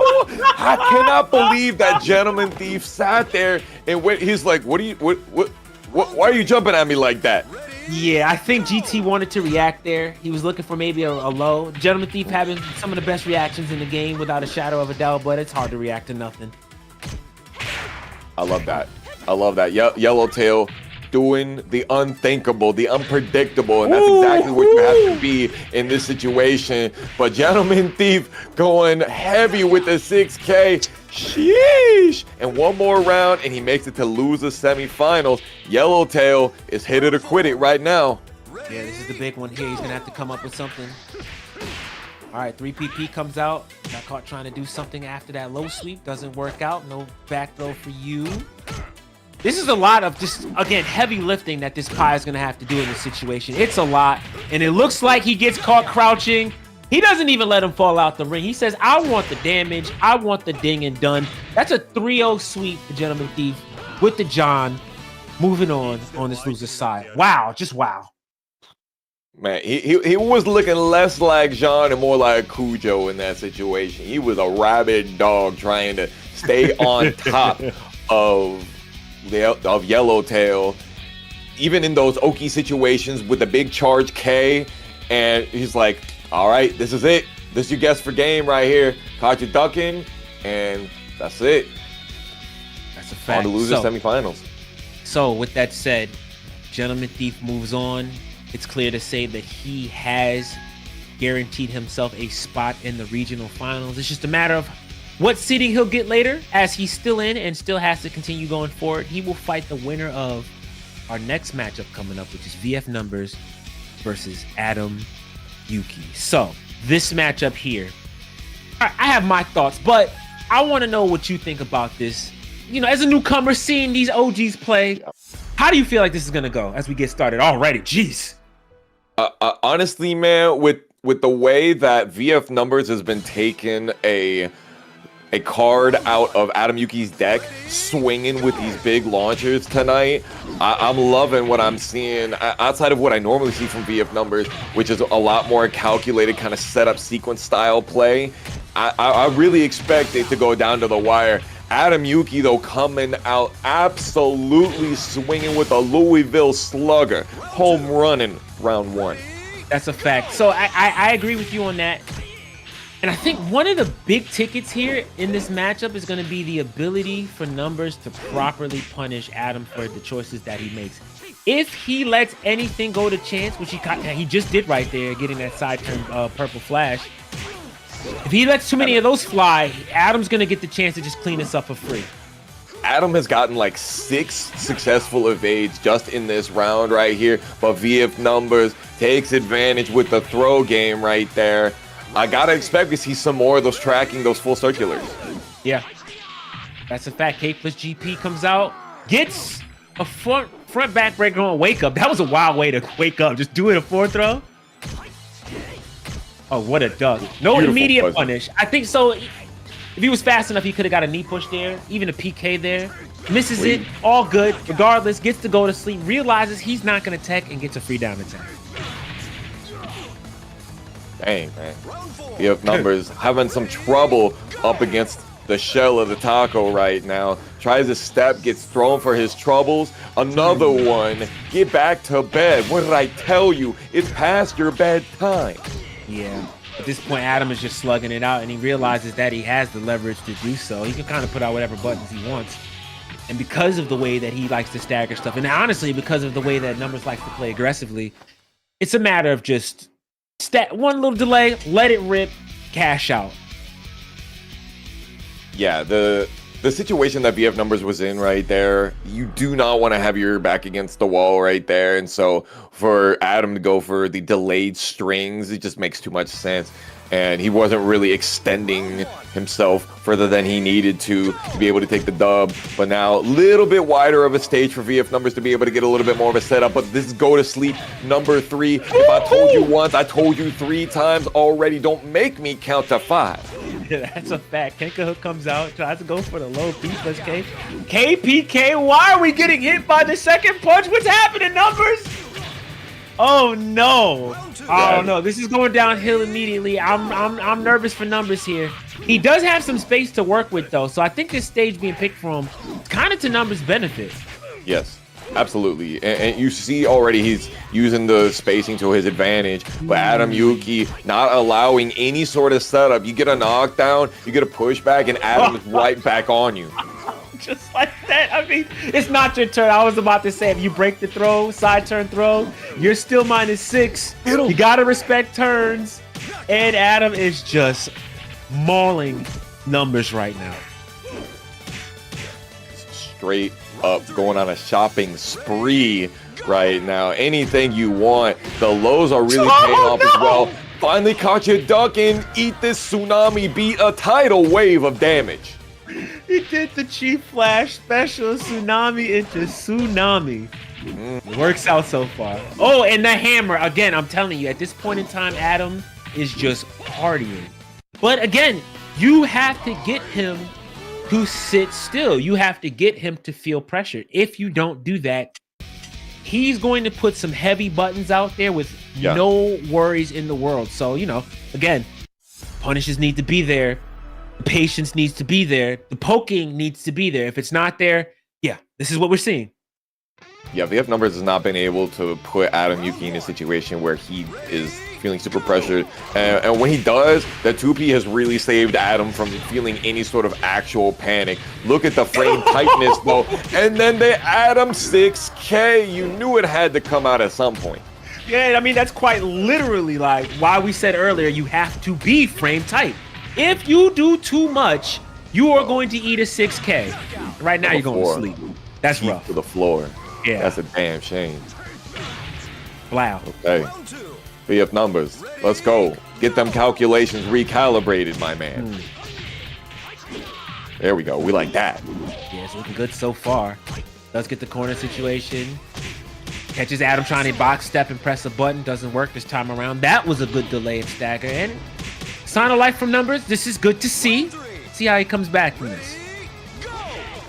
Ooh. Caught him trying to go for the low at the very beginning. Already Adam Yuki with his back to a cyclone. Oh, but we could do it all night long with the tsunami beat. We like that.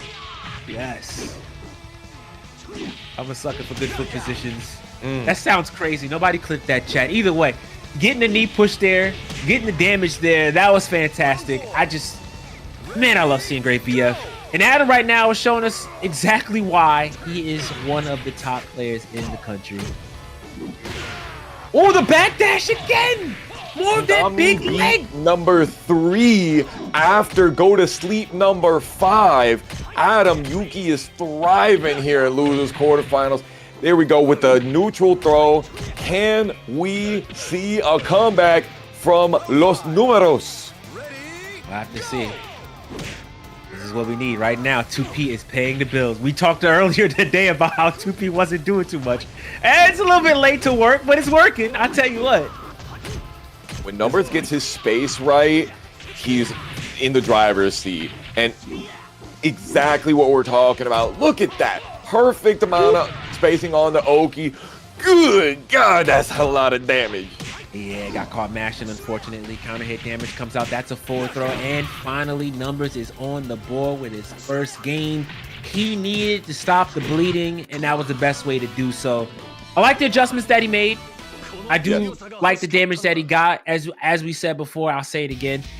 I truly believe that the fact that he had a chance to play on a more open stage, not quite fully open like we're going to have right now on the river, but somewhere where it was open and he had some space to move around and not get 2P'd and counter hit and putting that 50-50 mix up. When he has those situations, he does fine. But again, I feel like it just takes one adjustment and that could be a different situation here. So here we go. You already know Numbers is doing numbers in my heart right now. Adam Yuki getting caught by the spacing traps. VF Numbers has studied for years to be in this exact situation. Reminder, you lose this one, you got to wait till next week to be able to qualify for the regional finals. So it's all on the line. Yeah, that's a fact. And it doesn't get easier, being honest with you. So this is going to matter right now. He tried that tsunami 2 times in a row and it didn't work out. The front back breaker will. All right, what are we doing? 6-6P off the wake up again. No punish. Oh, he tried for another spacing trap, but the long range 2K stops any of that. Oh, that's unlucky. So that first duck and low actually hit forward facing. So Adam was actually at disadvantage and he stole a turn with another duck and low. Numbers could have hit him and won that round. It's unlucky. Could have had a bigger punish on that one, but we like that. Couple of them big launchers. First one off of the backdash, which we have seen him love so much. Actually, a little tiny backdash on that one as well. Let's go, Numbers. You know what I need. Right, I feel like Adam might be feeling the pressure here. Fourth throw broken. Oh, that was a fantastic backdash. Oh, no. So, again, I gotta say, it's so interesting to see. Adam has been making some very interesting bets when he gets that counter. He does get a 50-50 mix-up, but he gives the turn up to go for something even bigger. And I'm actually surprised to see that. I was about to say numbers being a little bit too active out here, but it really is working out. Stopping Adam Yuki from being able to come at him. So active. My man evasive, giving us a game 5. You already know VF numbers is alive. Yeah, that is insane, incredible, and really heavily needed. I know for a fact that numbers wants this, especially after the throw that he had. I hate to say it that way, but the unfortunate throw that he had versus Crazy Drunk, which would have actually had him in the regional finals here. Now he's back to final game. Adam looking for a way to close this out. Numbers is on the board 2-2, and he's got another stage with more spades. Bro, it's time, and he starts out with a war crime. It's getting grimy out here. Yeah. Ugh. Okay. No pressure. Back throw comes out a little late. That's fine. I was going to say, there's not too much he can do there. He's still in front of him. Ooh, nice step. Beautiful. Okay. Adam Yuki once again going back to his stepping that he was doing a lot of back in game 1. He was way more active in the sideways movement back in game 1, and he's realizing he needs to go back to his roots. And another tsunami beat. That's number 4, bro. Yeah, he's just letting him rip. I mean, why not? The walls there, he's gonna get some damage. Okay, he goes for the mix-up. PK, you gotta step that. You got it. Oh, and he's letting PKP's rip. Okay, he's gotten into last resort mode. You don't see Jeffries do PKP too much. That last hit is a special high. If you get caught whiffing, it will hit you, but you can just duck it. Right now, he's betting the farm. Yeah, going for those big tech roll traps as well. VF number saw it coming, but unfortunately got hit by a couple of knuckles. VF numbers is trying to go for spacing trap, creating space, and he's right back on top of it. Stagger getting broken, and yet another one of those 2Ks. So many such cases do we see that last bit of damage getting eked out by the low, and Adam Yuki finishing it out.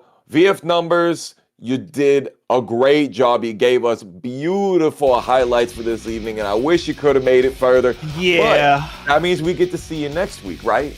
Hopefully. I mean, please come back next week. That was a stellar job.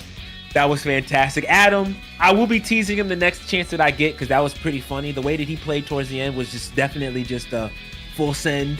That was definitely a page out of my book to turn your brain off and full send. It worked out. Yes, gotta believe. Just felt it. Let things rip. Lots of damage came out. Lots of things that went unpunished. He capitalized off of, and yeah, just like that, Adam will be qualifying for our first as one of the first 4 in our regional finals. So great stuff to him and Gentleman Thief. That does round out our 4. We do have our 4 players who are going to make it out of week 1.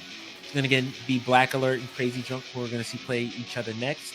And then it's Adam Yuki and Gentleman Thief. So, I mean, honestly, the 4 that we just named have been monsters for a long time, and that really, really opens up next week. I think next week is going to be chaotic, to say the least. But we're not there quite yet. Here we go. The next match. Crazy Drunk. Finals. Black Alert. Big deal. A lot of space. How you feeling about this one? Hey, we're on the river, and that one's going to be tough. You don't tech roll, or you choose to tech roll in the wrong situations right here, and it's over for you. 2 interactions. And you already know both of these players are some of the most active players that we've seen in this bracket. Yeah, that's a fact. And I mean, we haven't had the chance to talk about this just because the situation hasn't come up. But if there's somebody that does a fantastic job at drink management, it's Black Alert. He knows how to play the space. He knows how to keep the pressure. He knows how to deal with the shenanigans. But again, still, he's going to have his work cut out for him in a player like Crazy Drunk. So it just is what it is. 37 drinks means he's got some Chowan action ready to go. Tries to go for the evasiveness off the backdash and gets punished heavily for it. And then the throw, continuing the map advantage. Right, and that takes a drink. So again, he's going to be using those tools to his advantage. Flamingos, just to stop some situations. Doesn't have a problem going back to neutral. I mean, he does have the life lead, and it gives him a chance to mitigate some things. He does it there and gets that round convincingly with 4 drinks to Shun's name. Bro, he tried to hit the jump on it. And Black Alert was like, nah, son, we're not in the club right now. We are in the river, and you about to go swimming. Yeah, that's a fact. All right. Flip kick comes out. Knees come out. Neutral throw comes out. That's another drink. And we're going right back to the mid-range. And I honestly understand this situation from Crazy Drunk. We've seen a lot of the top Japanese players do the same thing. It's like, all right, whatever. I'm probably going to lose this round. I'm going to hang out in the corner, get some drinks. Actually, it looks like Crazy Drunk wants some more action. And he's going to get it. The pushback, mid-range. You got to come to me. I'm going to chill here. And great patience from Black Alert. Man, I just like the way he's playing this. Oh, no. That was a lot of range. That was so far. And look at how he finished the round as well, allowing himself 6 drinks, and he's back in the driver's seat after that 1P. Let's go. Punish on the mule kick, though. We've seen a lot of that as of lately. Just in general, a lot of players not properly punishing mule kick. Will this come back to bite him? The good stuff for Shun, because that's fair. Yeah, tech rolling in just the right spot. Crazy Drunk not tech rolling in the wrong spot, though. I was gonna say, this is a decent place to be if you're Crazy Drunk. Even if you lose the round, you're in a situation where you can get Choan and a bunch of other things. He doesn't care. He's already forfeited the round. That's you not cannot let him do this to you. You cannot. And it's not even over yet. Okay, that's the worst. Okay, well, let's just see what happens. Because I mean, anything's possible. The right mix-up, things could work in your favor. I just don't know if you want to give him a chance to get free launches and Psycho Crushers. I mean, this is okay. That's a launch and that's a ring out. Yup. That's just why you don't do that. Nothing you can do about that. That's just why you cannot allow that. Yeah, that throw that you get from the laydown stance, giving you the guaranteed Chowan. Brother. I mean, technically, you know, if he had 12, he had 24. It didn't really matter at that point. But you sat there and let him do that to you. Yeah, 20 is nasty. That's just just too many safe launches, too many hit confirmable launches, too many great launch. I mean, we're just talking about the launches. Let's not forget past 20, we get a little bit of a damage buff. We get just more options. You saw the low, you saw the Psycho Crusher. Just, oh my goodness, what are you gonna do? Tough. Like a tries to go for the launch on the whip punish. Nothing doing. Chop down to the sternum. Hey, that's an old man right there. You gotta be careful with him. He got lung problems. Yeah, at this point, I mean, I don't know how he doesn't have liver problems the way that he's been drinking, but hey, you know, it is what it is. Sarah takes that round though. 7 drinks to his name. Couldn't get any extra. Round 2. But it's fine. Let's see what we have in round number 2. Black Alert decided to apply pressure immediately. I like this idea. All right. Nice. Okay, catches him trying to lay down on the ground. 5 drinks is a really important situation to be in. Ooh, I like that. -10. Sway back comes out. Great crouch dash. Gets the low. And he got caught swinging, so that's going to be beautiful. Kill. Beautiful back dash into that low right there to get the knockdown. Excellent optimization. Black Alert now 2 rounds up on the board and already stopping Crazy Drunk from getting into that more high territory with more Chowan possibilities. Still gets it though. Yeah, I mean, that was a free punish for him right there. And, you know, at 7 drinks, okay, sure, you don't get the follow-up, but free Chowan, I'm taking the damage. It's a great launcher. Now we're at 10. Okay, goes for the load. Cannot sway out of that one. Gotcha with the guard break throw. Ooh, yeah, caught you fuzzying. Yeah. That was convincing. That move is just so fantastic. And if you can get that hit confirmed as consistently as Black Alert does, why not throw it out? The tracking's great. The properties are great. The damage is great. It's just all great. So the option coverage. That's a fact. So we're on a snow mountain.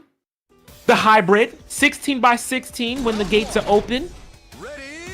I think the spacing is going to work again in Shun's favor. I think even more so when the fences are down. Hopefully we don't see a situation where we're letting Shun get free drinks. But Black Alert showing that he can get so much damage and so much pressure when the walls are up. So again, this can go either way. Popping him down here. Crazy Drunk still fighting his way out. 1P doesn't go for the follow-up. Okay, can we get a kill here? Last hit and then tech rolls into that mid. Perfect timing on that one. Excellent meaty. Maximum damage and an Oki. As I said before, when the wall is there, he'll find the way. That's great damage. Neutral throw break. Wow. Okay, I'm getting tired myself. He tried to go for another drink. Black Alert allowing it to happen. And now Crazy Drunk at the proper spacing to force this mix. Gets the side turns. And then yet another one of those. We like it. That was a sick way to steal a turn from Crazy Drunk, but it makes it work. And then he gets the overhead for his troubles. That was nasty, but I like it a lot. All right. Back throw comes out. That's one drink. Now what? Oh, okay. I got a drink of a throw of my own. All right, let's go. 14 for me. Low high. Take one. I got 4 back on the shelf. Take another one away. Side turn, guaranteed in that situation. You don't want to tech roll, so I take another 40 damage off you. Appreciate it. What in the googly moogly? Why did I whiff? That is nasty, man. PPPK. Oh, because of the hop over, yeah. It was a hopper, yeah. It's painful, and like that, it's 19 drinks. We saw this last time we had a stage where the fences were down, or there was no fences whatsoever. But you know what I mean. This is hard, but it's possible. Let's see how Black Alert comes up with this. Oh my goodness, what a launch!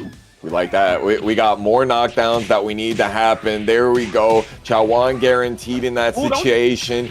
Careful. Black Alert can still come away with it. Tough 50-50. Oh no, another kill! Okay, he still got it though. He still got it. Yeah. Whew. This is a lot. This is good. This is how I wanted to win his finals to be. I am not disappointed whatsoever. All right, game number 3, and it's final round for one of these players to go up 2-1. I love the way both of these players are playing. This is a lot. Crazy Drunk throwing a lot of the 3P to see if he can get some counter hit. Great circulars going on as well. Trying to keep Black Alert with their back to the wall. Nothing doing though. Got the throw. Perfect timing. And he tries to catch something, but that sway back is too good. Already in animation, so he couldn't duck that on time. Actually, I don't think that one's duckable. Yeah, that one's not duckable anyway. Ouch. That's a painful way to lose, especially after he got that pressure. He just so happened to slip far enough away to not get caught. Crazy Drunk will go up 2-1 on this race to 3. The optimization of the spatial awareness is just masterful. Specifically, I got to call out from Crazy Drunk in that last interaction with that sway back into the mid, getting that launch. Nasty work. Let's see what Black Alert has to be able to combat it on the mid stage. Sending the 6PK, we rock it. Not going for the flamingo mix, going for a throw instead. Interesting. Ooh, okay. Good decision. Finally, we had a chance to see that from Crazy Drunk. Opted for the other option last time. All right, he's going to lose out on some drinks here, but he gets the damage, and I think that was a good idea. It's hard. Most people are breaking the throws where he can get some drinks to finish the round. That way he doesn't get any extra one. You know, Crazy Drunk opting for the damage, says I'm going to get something, does, and it works out. 7 drinks in, round number 2, and it's already looking like he's got a lot of pressure. Oh, no. The wall's there. He's going deep into the stance mix-ups, the cancels out of the strings. Crazy stuff here. What else could you expect from a man called Crazy Drunk? He doesn't get to the double digits just yet, but he's plenty dangerous right now. Hit it or quit it right now, Black Alert. You got to get it done. Right. He's just kind of do or die for him. He's going to get the neutral throw. That's 12 drinks in. Obviously, Chowan is available. We keep calling it out because it is the best launcher in the game. You have to do it. But let's see how he goes about this, all right? Gets the counter hit launch on the down attack. Oh, what a whiff punish. We like that. Okay, Black Alert still on top of it right here. We are signaling the comeback, but a lot more work to do. What's the opening gambit looking like? Yeah. Interesting so far. Base is created. More posts. He came in just to jab and walk back and get some drinks. I like the idea, but Black Alert closes the gap. It's some pressure. I don't think this will ring out. I mean, yeah, I was gonna say if this was a lighter character, that would have worked out, but not so much on Sarah. Solid punish on the low high right there. We've gotten a little bit more, but kind of a messy situation. Into the corner. It's tough. Got to be able to get up right there. Beautiful side step to the left to be able to beat the half circular. But because Crazy Drunk didn't go for the high, still had opportunities to stay on top of Black Alert. And there it goes. Crazy Drunk into winner's side of our grand finals of North American Regional Qualifier number 2, part 1. I know the Strike First folks, they're hanging out right now and having a blast. You know, GT being sent to losers, it's fine. We still got a member representing on that grand final side. So he's gonna be guaranteed some kind of top seed for sure. Great stuff, the Crazy Drunk, closing it out against Black Alert. And again, let's not forget, that was the winner's final side. So we're gonna see more of Black Alert later on as we wait for the winner of Adam Yuki versus Gentleman Thief. That person is going to be playing against Black Alert. And this is painful to see, especially on the loser side. To see them go out so early like this, usually that's your top three right there. It's Crazy Drunk, Adam Yuki, Gentleman Thief with GT on winner's side. But this is just different. It's just different. Yeah. I do want to say, though, that, shout outs to the seeding team. 1, 2, 3, 4. If you're looking at the bracket right now, they are exactly where they were expected. Y'all, we got some more action for you coming up. Loser semifinals, Adam Yuki versus Gentleman Thief. When we come back, don't go nowhere. Get yourself a drink. We will return shortly with some more Virtua Fighter action. Ow!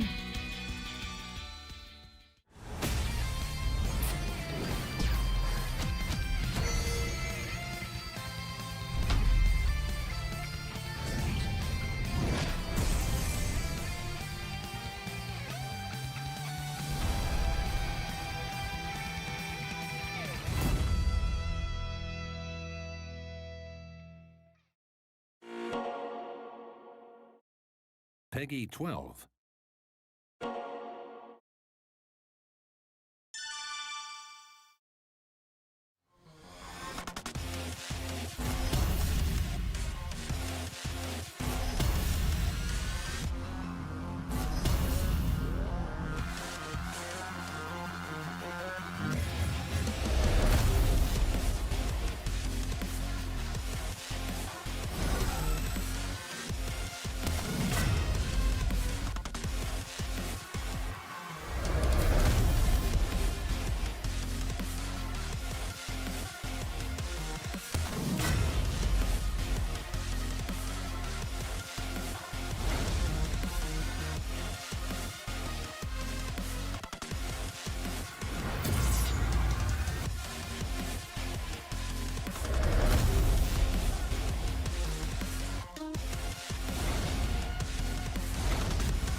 Back with more Virtua Fighter Open Championship Series North American Regional Qualifier number 2.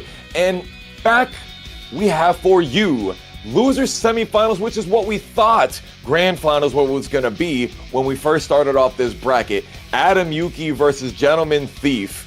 And wouldn't you know it, it still comes down to the two of them duking it out to see who's going to be able to get that higher seeding later on. They want to be in grand finals so that they can be in the top 2 so that they can get to the winner's side of our regional final happening on November 25th. But it's a tall order now. Yeah, it looks like we're going to get started just like that. Again, let's not forget, this is to see who makes it to losers finals, as you said. Round 1. All 4 of these players that we have left, they've already qualified, but this is for seeding. This is for bragging rights. It's good to say that if you're a Team Strike First fan, the squad is in the money. But I gotta say, I have had a blast watching Adam play, not just this match right here, but over the last couple of weeks versus Gentleman Thief. It has been exactly like this. Just straight unga, straight recklessness from both players, mostly from Adam though, who's getting more counter hits. Stark contrast from what we saw in North American Regional 1 from Adam Yuki. And speaking of though, Gentleman Thief, rocking back to his roots of the genre, has really been playing that style that we know him so very well for. Great punish there from the 6K. Adam 6K, apparently not everybody gets hit by it. Yeah, I mean, 50-50 situation, right? Gets 2P on counter hit, tries to fish for something, doesn't work out this time around. You know, sometimes you just got to make that guess. So, with that said, seen a lot of great guesses coming out from Adam so far. Again, it's just the amount of games that these two have played each other. I mean, it was in the hundreds at this point in the last couple of weeks. They've been grinding specifically this tournament out, and you can tell specifically by the way that Adam is picking his spots, the way that Gentleman Thief is trying to switch up the ways that his fuzzy guards and things of that nature. Adam has that beat that we talked about that Gentleman Thief usually has. It's a lot, and we're seeing it come to fruition right now as we get into the next round. Bro, what you're saying before, the PKPs coming out from Adam Yuki so early. Gentleman Thief getting the backdash into the somersault at the beginning of this round here. These guys are certainly going in opposite directions of their normal adaptations here. They're really trying to make sure that the other one is caught off guard. Oh, that is just, but you have to do that. Okay, wait. We got to stop there. Anything could have happened in that situation. I feel like this is like probably the 5th or the 6th time that Adam has called out hyperactive aggression or just like, you know, fuzzy guard into a delayed 2P from Gentleman Thief. And it doesn't matter if that ground throw hits or not. You want to get out of that situation and it still puts you at like a parallel position. So it doesn't matter if that throw hits. Adam wanted that. He just so happened to benefit and get the ring out. That was great for him. It was absolutely solid options and great awareness of the little minutia of the delayed interactions and those delayed 2Ps that you were talking about earlier. Look at him, long range, gonna get that punish, splashing them down. Yeah, I like it a lot. 3P plus K is paying the bills now. We talked about 2P, but now Jeffrey's using 3P plus K. Delay comes out, 3P plus K again. He wants to fish for a neutral throw, but he's like, you're probably ready for that. Okay. Oh, able to break that stagger from the 6K. Still, Gentleman Thief comes away with it. I really thought Adam was going to come away. Yeah, that was a missed punish opportunity. Once that high came out, that was an easy knee push, right? Like that's 4K. You don't see it though. Kenka hook, great crouch dash, fuzzy guard. I mean, Adam is still playing at his pace. He's still playing very confidently, so it's not too much of an issue, but still, just to see rounds get lost like that, it's heartbreaking sometimes.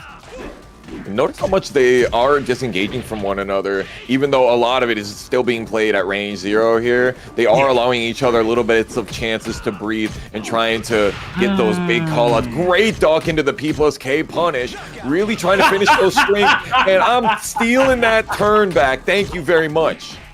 Yeah, not this time, unfortunately. GT just didn't care. He said, I'm busting out. I really don't care what happens. And that worked out to his favor there. So good stuff from him. Great patience from Adam. Gets the neutral throw because of it. I like the way he's fishing. I was gonna say oh yeah, Adam's fishing a little bit too heavy now. I like the 3P plus K option when he was using that, but he got a little bit too aggressive here. Ooh, and it might bite him in the butt this time around. Bing bong. Okay. Gentleman Thief getting the hit confirmed there. I like it. Okay. This is one of the things that I love so much about Virtua Fighter is your ability to hit confirm so many different strings, delay so many of the strings in so many different rhythms and capabilities. It's why we keep coming back, man. Yeah, that's a fact. I mean, and then that it just feels so rewarding to your execution or to your knowledge and things of that nature when you get those things. It pays off so much, and then you get your turn, you get to play some more. It benefits you to practice that, make it happen. And it's great to see that there's a game that allows you to do that and then keep so much momentum going. Like, it's great to see. We saw it right there from 4KP. Yep. And the interactivity. Okay. Catching him. Going with the charge K for the Oki. And there it is. Finishing off that string. Gentleman Thief finally up in the set. Right. That low chop gives you a free chance to get extra damage, and then you still have to worry about 3K, which leads to a knockdown and also would have killed. I mean, 50-50 mix-up. You gotta guess. Guess is wrong. It's all good. Adam Yuki hitting us with a double 2P throw. The classic. Ooh, counter hit on the death side. Finishing Adam Yuki's capabilities. Okay, a lot of fuzzies happening here. Tries to charge. Adam challenges immediately. Oh, no. Oh, PK? Okay, all right. I was going to say, it was a matter of time where Adam would start stealing turns as well. That was a great P plus K. You can do it to me. I can do it to you. What's up? That 2K has been really working out a lot for Adam tonight. That's a fact. I like it. I mean, duck and low, great low. It's an actual true low that ducks. But I call it duck and low. Long range. And yeah, I was going to say, and that's another thing to keep in mind. It's a long range. Now, we did see a missed opportunity to properly punish, and that's probably why we're seeing GT lose this round here. But regardless, I mean, you still got to put that button out no matter what. Got to. All right, GT, I need you to turn on the Shelby. All right, I need you to turn the V6 on, because Adam Yuki is looking like he is trying to mix up the track on you. Ooh, it's the first time we saw a reckless toe kick there. So, with that said, GT did not have enough information, realizing that he did just let that rip. Again, in this game, with the Revo changes, toe kick now is -10 on block, so that is a guaranteed throw attempt if you let that whip, as compared to -8, where you can just do it again, right, and get that splash on counter hit. So, gotta be careful with it. Ooh, and we're not seeing too much of it here. We like that. Well, 3P plus K is back. I'm happy. More of that, please. Delaying the second hit of the string to be able to get the third one guaranteed. Got the somersault punish. Adam's so good at breaking that stagger, but huge extra damage on the end of it. Tries to go for that low swipe that you've seen him use so many times at the end of the rounds. Adam Yuki trying to box step with the long range string. He went for broke on that one. Not the Hema, John. No way. We're getting hit with that still? That's painful. And keep this in mind, if that got blocked, that's super punishable. So, yeah, that could have been, that was literally live by the sword, die by the sword kind of scenario right there. That was a nasty way to try to close in the gap. But it worked out for GT. He is up 2-1 on this race to 3. Wow. It's just wow. I mean, it's a solid keep out option. Do your 3-hit strings, and you know what? If it gets blocked, I die.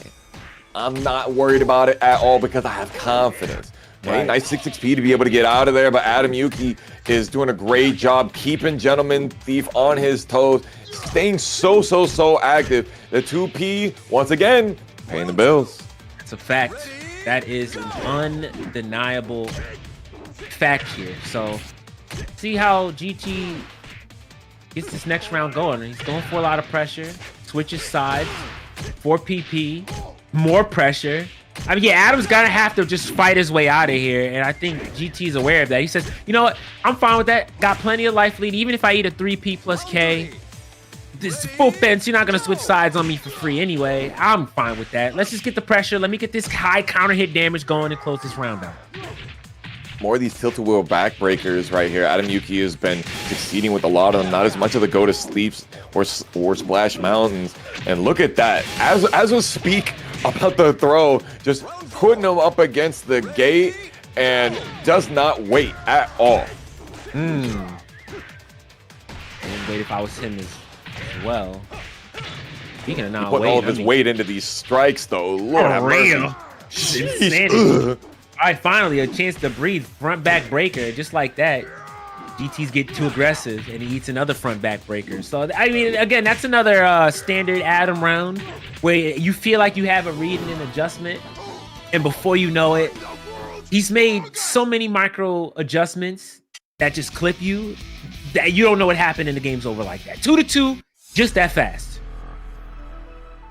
Yeah, dude. You think that you got it all ready to go, you sidestep, and then out of nowhere, your worldview turns 360. Why am I looking at the sky all of a sudden? Oh, my neck. I know y'all been checking out Absolute Batman, but we've got different kinds of backbreakers out here. Goes for the low high, it works out. Yeah, that's a fact. All right, Adam tried something on delay, but Gentleman Thief checked that space with 4-6P. He was already backdashing, so it was just a matter of pressing 6P to get that situation, and it works out just like that. Wow, game one immediately. Round one immediately, excuse me. Another one of those 4BKs. Yup, tries to go for the Oki with the charge. Adam Yuki's doing a great job using the throws, and look at him catching the corner with the threat extra 50%. Yeah, he left some damage on the table, probably to get himself a mix-up. Risky to do. Chases, I like that idea to chase with jab. More people came, more ducking low. Just pressure. Low. Insane. Knowing when Gentleman Thief wants to backdash every single time, he keeps calling it out. Yeah, it's doing a fantastic job so far. I like this a lot. All right, classic. 2P, 3P plus K. There it is again. I really like that button when he's using no whiff punish. Ouch. No. A4PK. Slugging. Ooh, what a crazy needle thread right there in between the double 2Ps. Yeah, this is so fun to watch. I haven't pointed this out yet, but both of these players come from the school of very reactionary defense, we'll call it, right? Like that's a prime example of exactly what I'm talking about. Both of them pretty keen to holding down, and if they see something come out in just a flash, they'll pretty much stand and block it on reaction. So it sets up some gnarly situations where it's like, I'm gonna meet you downstairs and I'm gonna get some lows, or I'm gonna get some cheeky mids, and we're seeing that right now. 6P and a 6P, we are on a final round right now. Yes, sir. And we saw Adam Yuki go for the splash mountain there, his first one of the set, really calling out Gentleman Thief's throw breaks. And look at this, the damage, and you got to deal with that. Tries to go for the Adam 6K, and it's not working out. Adam Yuki's still alive, though, if he can get himself out of this wall.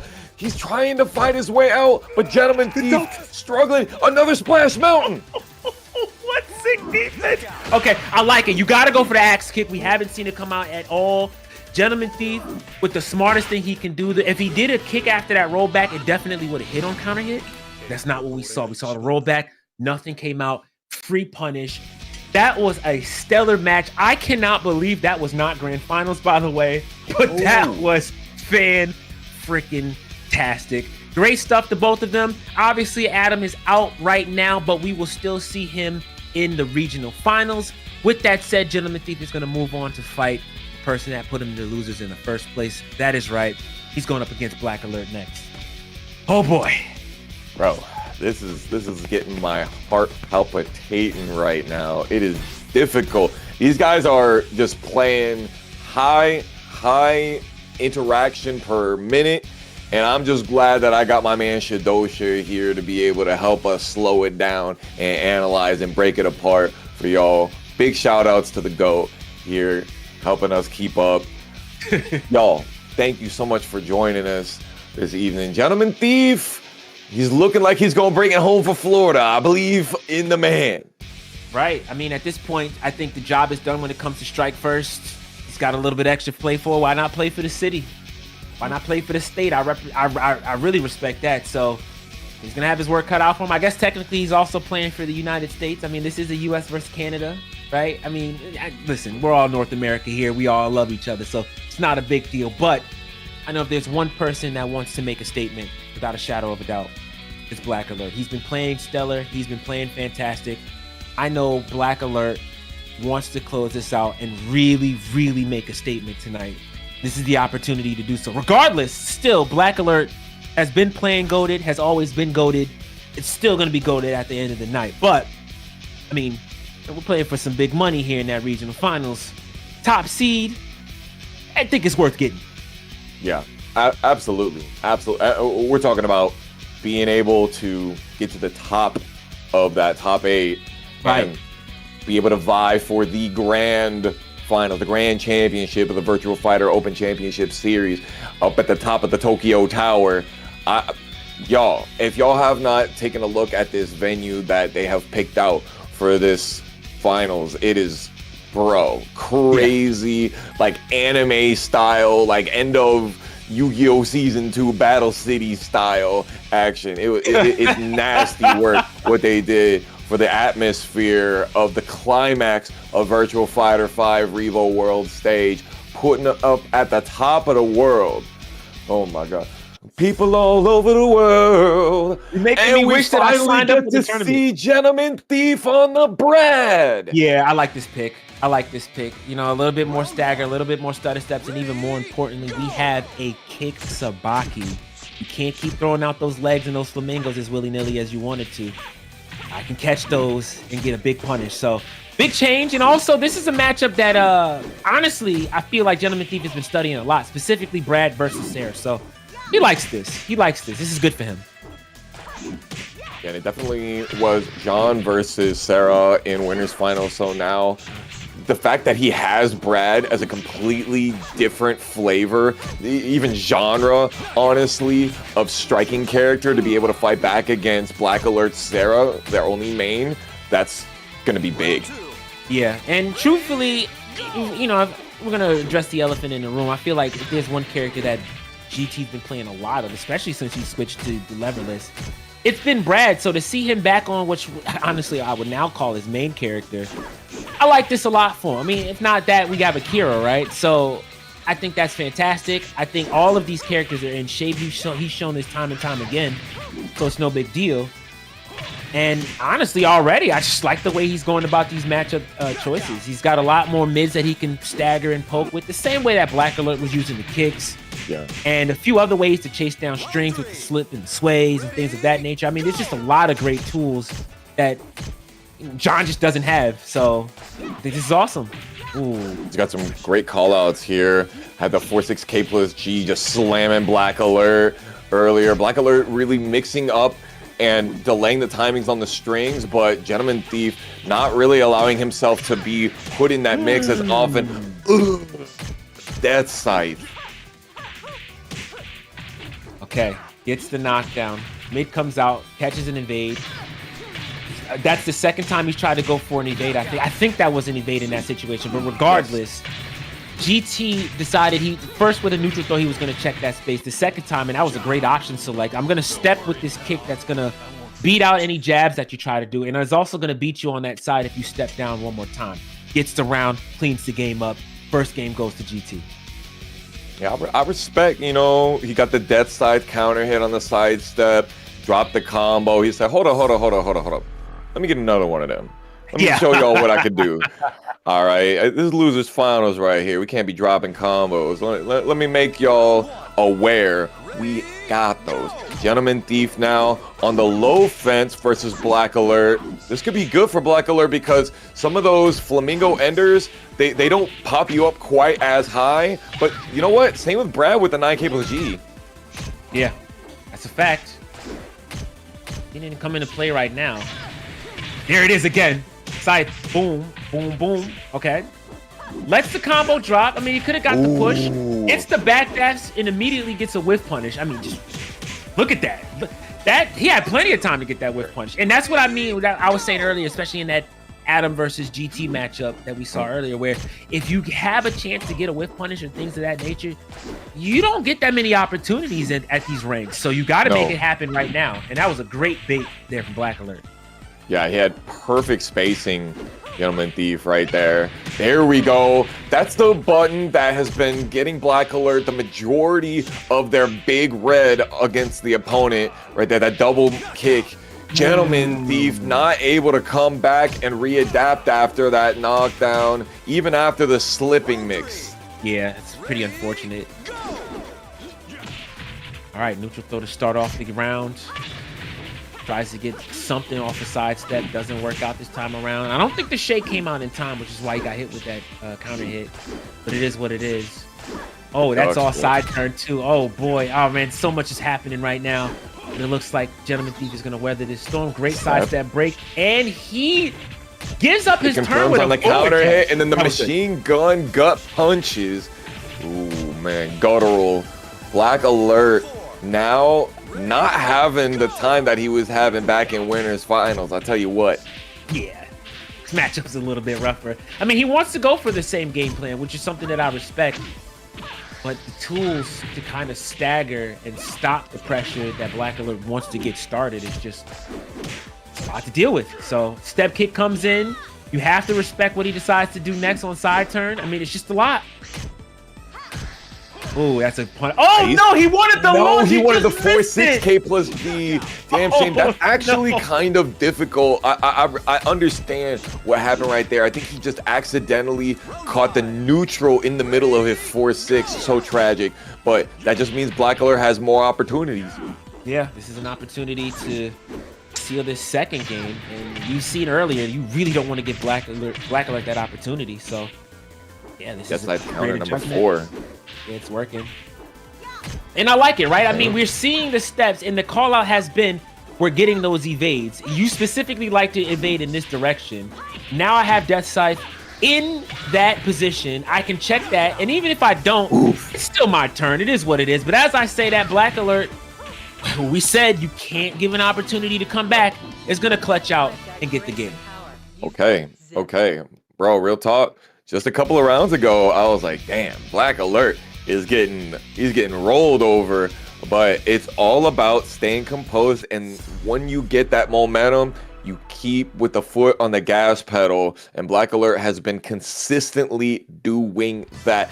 And the Oki has been so differentiated on both sides. We got slipping mixes, we've got, look at the Jackal straights at the beginning, and Black Alert, I can't wait to see what he does to bounce back.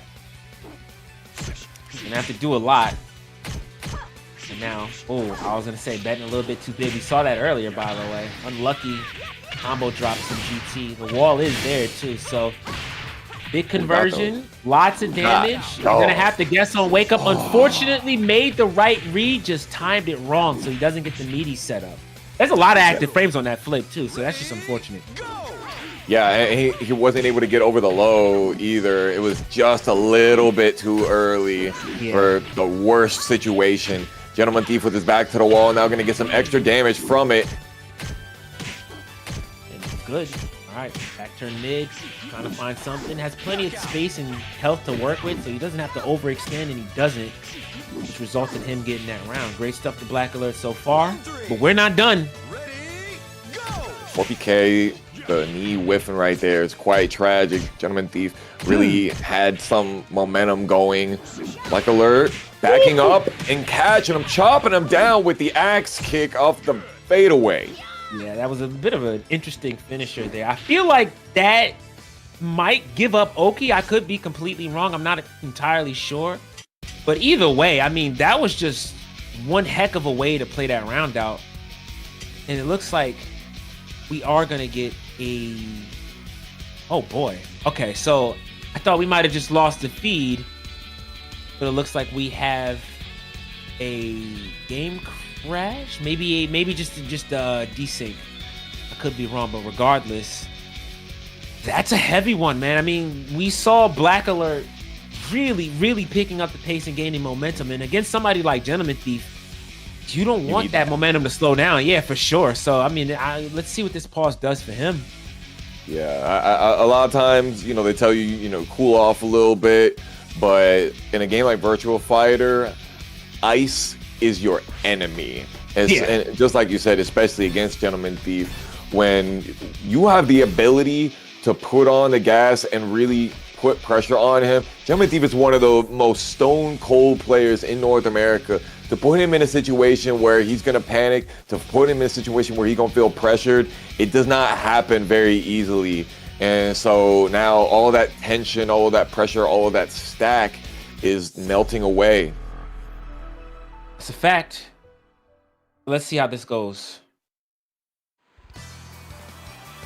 All right, so looks like we're going to jump back in. We're going to get right back on the same stage.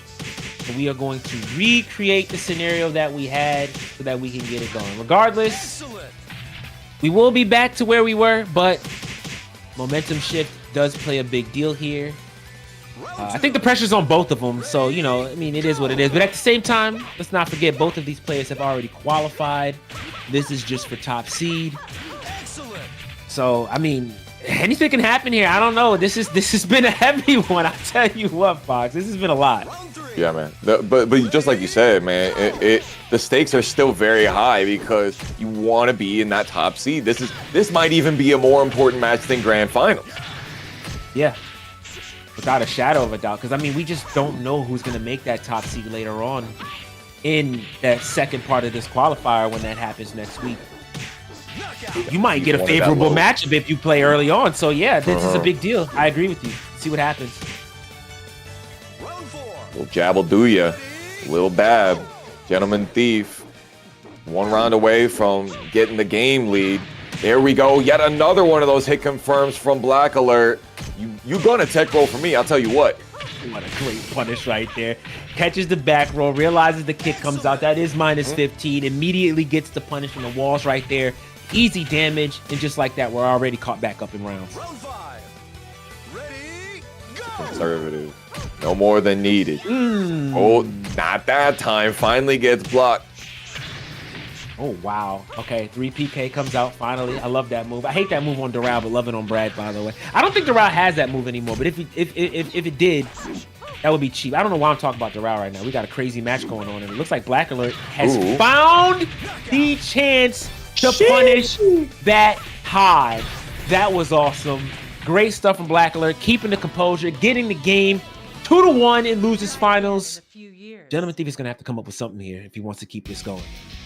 Bro, he was ready to punish that move, dog. That was no hesitation whatsoever for Black Alert. And now it's looking like Black Alert finally back on top yet again. Let's not forget, back in winter semifinals, it went down to final round. Black Alert taking it over Gentleman Thief. Do we see it happen again? Look at Gentleman Thief back on the Jean, and we're on the Taco. 50% already, and that was off a PK piano. That was nasty. And I like this idea. I mean, down 2 games, decides to switch. He's locked in for the rest of this set. Anything can happen here. And I forgot to mention this, he gets the palace here. So he's going to have the walls to his favor. Side turn setup is going to be immediately available to him. Round 2. This could go either way here. I feel like this game is going to be pretty convincing and go to Gentleman Thief. I could be wrong. But the last game is really the big deal here. Yo, got the charge into the low. Beautiful amount of damage. Chop, eh? Get with that extra stagger. Black Alert finally gets out of there, though, with the low crush. But nothing doing with the full circular wake-up kick. Gentleman Thief comes back and stops any opportunity for the comeback. Yeah, that the sway back was a good idea. Tries to get out and bait something, but, you know, so much range on that wake-up high attack, and that was an actual true punish. So yeah, that just ended up working in Gentleman Thief's favor, but we're still going here. Yeah, all right. Just seeing it right there. Black Alert used it against him. Going with a low yet again. Luckily for Black Alert, he didn't get wrung out, but unfortunately the double demon paw, and that's all that you saw. Gentleman Thief allowing us the game 5. Yeah, I'll say it. That's kind of the way that I saw this one going.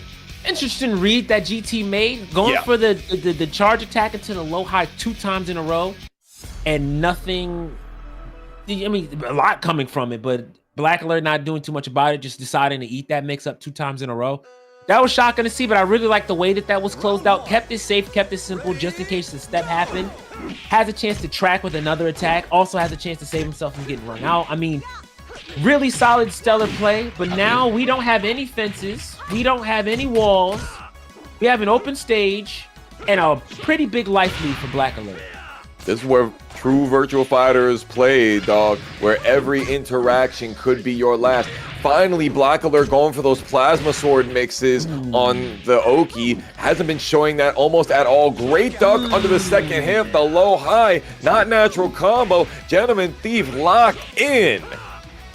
Yeah, he's been calling out once again. I mean, we saw this with the Brad, but we're seeing it once again with the John, calling out those sides and steps, those fail evade attempts. Maybe they're just evade dash cancels. Maybe they're just immediate evades that are getting punished with the throw. Regardless, though, Gentleman Thief clutches up and takes that round right back. Even though it looked like Black Alert had the life lead. And he gets caught. Okay, I said this before, I'll say it again.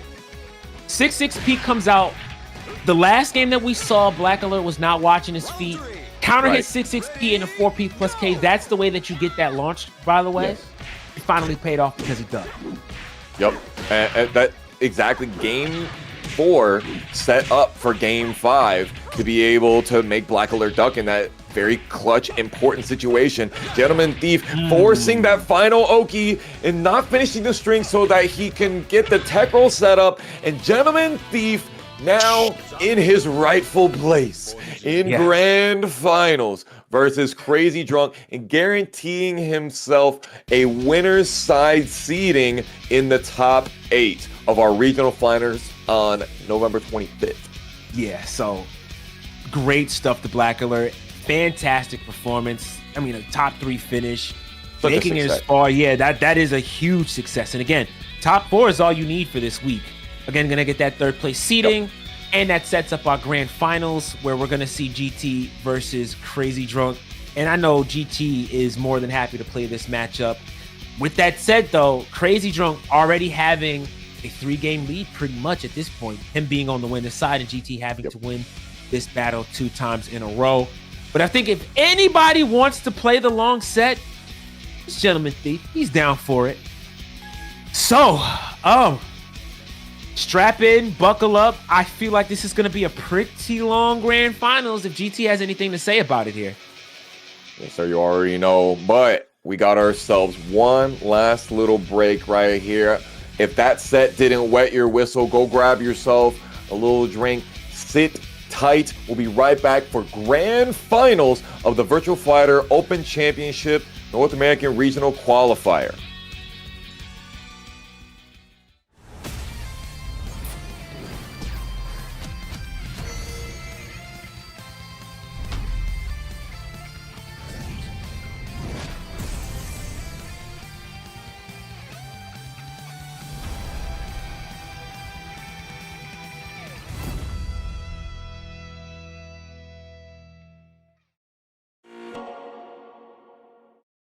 Peggy 12.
All right, ladies and gentlemen, welcome back to the VF Open Championship online qualifiers. This is number 2 for North America, and we are getting for our grand finals for part 1. All right, this is the one we've been waiting for, Fox. Yes, sir. I mean, this has been a chaotic kind of night when it comes to just the overall bracket, and we'll go over that later on. But right now, we've got pretty much the most stable matchup we're going to see when it comes to the placements. All right, it's going to be Crazy Drunk coming out of winner's side, representing with the Shun, versus Gentleman Thief. Now, I don't know who the heck Gentleman Thief is going to pick for this matchup, but he seems very comfortable with everybody. He seems very comfortable, not just in this matchup versus Shun, but specifically versus Crazy Drunk. As we get into it, give me your thoughts, your opinions. I know you're super hype about this because you got somebody you're rooting for. Talk to me. How you feeling? Hey, man, you already know the Brad Bradenton, Gentleman Thief. He's a Mokujin of this game. He plays everybody. I'm hoping to see the Brad again, but I think it's probably a good option versus the Shun D because of how much that 9K plus G can be really good for being able to break out of that sobering possibilities. But here we go here. Grand Finals. Crazy Drunk on the Shun D, of course, in winner's side versus Gentleman Thief on the classic John Cujo. It's going to be a horror movie. Keep your eyes on it. Yeah, it's going to be a lot and pretty much an uphill battle. I mean, so many things that Shun needs to manage and deal with. And in the meantime, somebody like Gentleman Thief, you know, he sees a whiff of you giving up space and you trying to go too heavy for drinks, just like that. You saw He'll that, find bro? a way. He'll find a way to get a whiff punish and just close that gap and take the game. So you have to play not just frame tight, but space tight against Gentleman Thief here. He was not falling for none of that. Crazy Drunk tried to go for the backdash sway spacing trap. Gentleman Thief was like, you go ahead and do all of that. I'll take my punish when you're done having fun. Right, literally in the sweet spot. I'm talking about max range 3P plus K. So that was awesome. Yeah. And the roll, I forgot about the roll. Right. If you try to set up that lay down situation and he gets the read for it, he can easily just roll in. And if he doesn't hit you, he gets to take pressure. That's an interesting way to use that tool. I like that a lot from GT.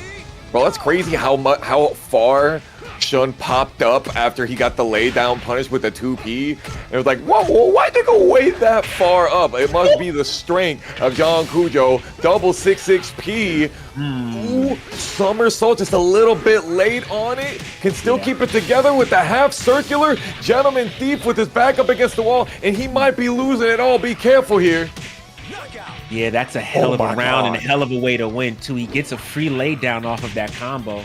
Especially because he said, I'm not going to... He made the read. It's like, you're not going to tech roll. I've seen Fudo and Itazan do this. I'm going to get my free punish, get some drinks. And just like that, Crazy Drunk is now in the game, and he has 10 drinks.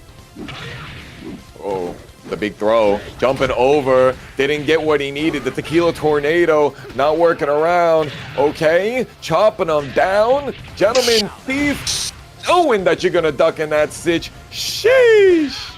I think that was a delayed 2P too, but regardless, he's like, all right, you woke up with no button. I'm going to check the space with 3P plus K. Even if it's blocked, like I said before, not very negative. So he gets not just a chance to steal a turn, but steal a pretty deep button. He can do it again if he wanted to and get that launch going. So, you know, plenty of life to work with. I mean, there's a lot of things going in his favor. GT looking real comfortable in this matchup. I think that was a 3-1, right? Yeah, it was. It was. Wow. Crazy Drunk only got one round on that one. Okay, low high, starting it off early. Drink number uno. Getting a lot of good side turn situations, but Gentleman Thief had great spacing. All right, 6-6P takes a drink too, which is painful. Okay, 5 drinks in, still doing some poking, trying to find a way to get some damage before KP comes out. And the read, that's almost a ring out. Not too well. Okay, all right. You got to be careful. GT is going to mash. Careful. Nice tech roll. Crazy Drunk staying in control. Oh my God, I can't believe the throw whip right there. And then goes for the low, sitting down. Man is not being funny. He ain't trying to clown. Round 1 for Crazy Drunk. Yeah, that was a wild way to finish that round. And that was actually a pretty good read from GT too. He saw nothing came out and he was just going to stand and block, but the throw didn't work out. So yeah, just like that. really great job. He's like stepping into the situations that are not super great. Like you would expect him to step in the other direction to get away from the wall, but he's stepping into the wall to stop those half circulars from John. Right. I mean, very, very, very tentative to foot positions. Understanding that if he did try to step there, he's going to get worked. So he's going to finish. Okay, I like the way he finishes. Real light, no slide. Quick recovery. He can sit down, get 6 drinks. We're at 15. Oh, here we go. Not enough. Okay, beautiful step on that string. Could not get up there fast enough. Damn shame. Yeah. 17 drinks though, and he's got the wall pressure. I was gonna say if he can just get some situation where he's plus frames, he can get some damage going. Yeah, that's free. As soon as he got that counter hit, the wall was right there, and you know John does have that floaty kind of property on the wall where he just kind of that heavy won't fall. Right, he just won't fall fast enough. Yeah, Crazy Drunk capitalizing. That was a quick 3-0. Absolute. You know, something that I've been seeing a lot from Crazy Drunk, when he knocks you down, he's not waiting and sitting back to drink very often in this set. He is rushing you down. Dash up neutral throw. He's not allowing Gentleman Thief any chance to breathe. Yeah, I think that's the right way to go about it. You got to keep your foot on the gas, especially on a stage like that where you already kind of don't have enough space. The last thing you want to do is give him a range where, you know, a quick 4KP and suddenly you're just wrung out because you flew halfway across the map, right? So fine, stay in there, add some pressure. You're doing pretty good on the drink management anyway. See, and that's what I mean. You got to be careful where you decide to put that button out. I don't know how he didn't get the kill, but he got it there. Wow. Sheesh. Yeah, I didn't have the ability to take all the drinks off of Crazy Drunk, but you have 2. No big deal. I'll take that. Walls are down. Let's see what we got. All right, Chop comes out. 4 PP. Oh, tried to whip punish something. No back throw for you, but a neutral throw for me, says Crazy Drunk. Okay, I'm going to drain. You're going to whiff on me. Appreciate you. I'll take another one of those drinks. Great evade. Gentleman Thief delaying the string. No combo to finish it off, though. Yeah, interesting that he jumped there. I don't know if that was a missed input or anything like that, but you know, he doesn't have a mid to low. He has a mid to high and a low to high. Oh, he got the extra drink. Wow, okay, it's cool. So we're at 4 drinks here. Nice. And I think GT is up 2. Yep, GT's up 2 rounds. This is gonna be heavy. Oh, yeah, the chase down, very nice. Yup, great evade. Even on the charge. Crazy Drunk fighting his way out with a low high. All right, 7 drinks in, 4 throw. Chase down immediately. Get back here. Oh man.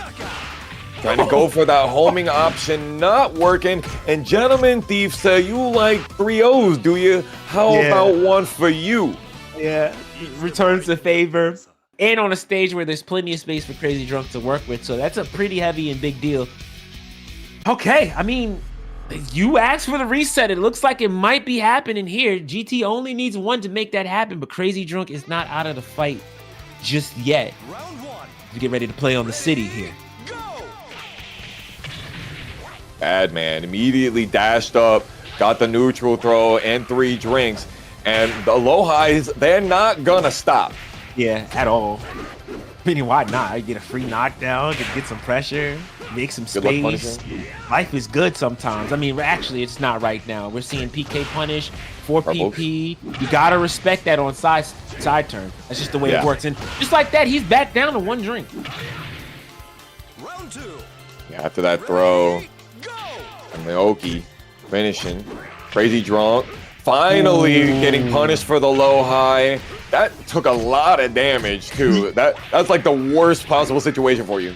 Right. Do you see what I mean by like if you can duck it, you have to be ready at all times.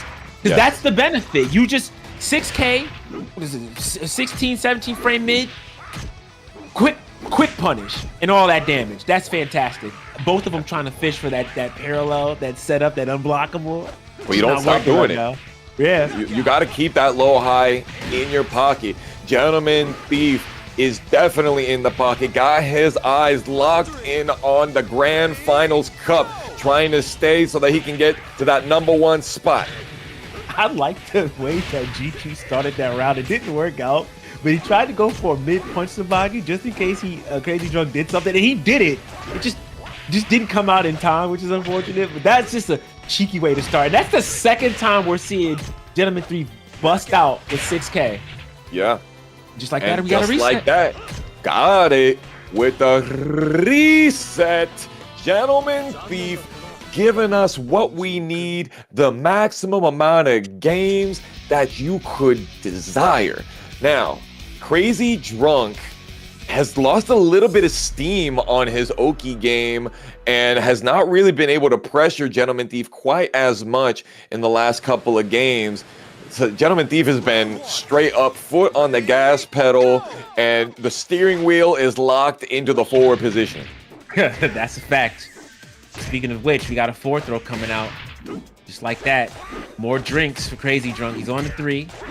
He's trying to find something. And I honestly like this stage for, well, you know what? I take that back. Oh. I forgot watching John here, who has a lot of side turn situations. This is going to be rough for him. Let's see what Crazy Drunk can do here, though. Gentleman Thief could have had that round already, but unfortunately, Crazy Drunk fell off the combo a little bit early. Tried to catch him with a meaty, nice little sway back, and there goes the PK. He just knew. Yeah, he said, all right, I got this. The elbow comes out. You might try to throw me. I have enough life to deal with whatever. I'll figure it out. Low high. Another low. Or Mid, that's plus. Respect. This time around, he lets the kick rip. Another low high. I mean, this is a very, very chundy round so far. yeah, that was a little crazy on the Oki there from the PP string, but Crazy Drunk allows Gentleman Thief to get up. Tries to go for the big crumple to be able to get some extra drinks, sitting down on him. I do like that. It's like, I've got you to freeze so many times. I'm going to get the offensive move. I'm going to get you to press a button. Great step from Crazy Drunk. Oh, that is rough. A whiff Choan. You rarely see it. And then the second gets ducked. The second hit gets ducked. Punished immediately. Painful, painful. Oh my God. Again with the bust out. Dang. Just when Crazy Drunk was starting to be in his bag, doing some of those roll mixes, Gentleman Thief was like, no. You ain't doing none of that. Sit back down. Yeah, it's unfortunate. He put a hole in it. It's just like, all right, I got this covered. Okay. Yeah, And he's the definitely conversion. filling the gaps. 100%. Gets over the swipe that Gentleman Thief loves to use at the end of the round. Perfect usage. Round 4. It's a great read and a great way to finish the round. Ends up laying down, gets 15 drinks to his name, has a lot of great tools under his belt, one of which 18. Okay, that was meaty. And then there's the other good stuff. Oh yeah, he's spending it. Got the launch, but unfortunately was a little bit aerial. The side turn guaranteed. You had the tech roll in that situation, or you eat the 3P follow-up, and there you go. Crazy Drunk. Not feeling too bad about losing that last set, because at the end of the day, this is the set that matters. That's a fact. This is the one, and he does have that advantage. All right, now let's see if he can get some home court advantage. We are on the river. It's a Shun stage. Plenty of space to work with. Although we've seen already that GT is somebody who's not afraid to dash in and close the gap. Actually, truthfully, we've seen Crazy Drunk wanting to play at that zero range most of the time. a lot. So, yeah, I like the way he's going about it. Yeah, he hasn't been using a lot of those crazy space traps, because like at the very beginning of the grand final set, he tried for that, and Gentleman Thief was like, nah, man, you're not gonna catch me with some of that. You need fundamentals, you need nooch, you need timing, you need spacing. Yeah, that's a fact. And I like the way that GT decided to control the space. Very Abare there. Decided, I'm just gonna steal some turns, make you fight me head on. A little disrespectful, but hey, look, it's like what, you block, get wrung out, it's not worth it. I'm not gonna let you get drinks either. You're just gonna have to beat me with raw skill here. So neutral throw comes out finally. So now we're seeing some drinks on the board. See what Shun does with this. Ooh, what a On the punish. cartwheel, great evasion. Gentleman Thief catching it. Anything you wanted to do, I have plenty of follow-ups for the rest of this string to do what I need. Gentleman Thief trying to come back here, and Crazy Drunk only with 6 drinks. Yeah, I like this. Okay, catches the low high. This time he does a safe option with 4 KP. That still will take a drink, so it's no big deal. But, oh, this is gonna hurt. Say yeah! All right, walk up. The Or those 3K, space virtual traps. tracking.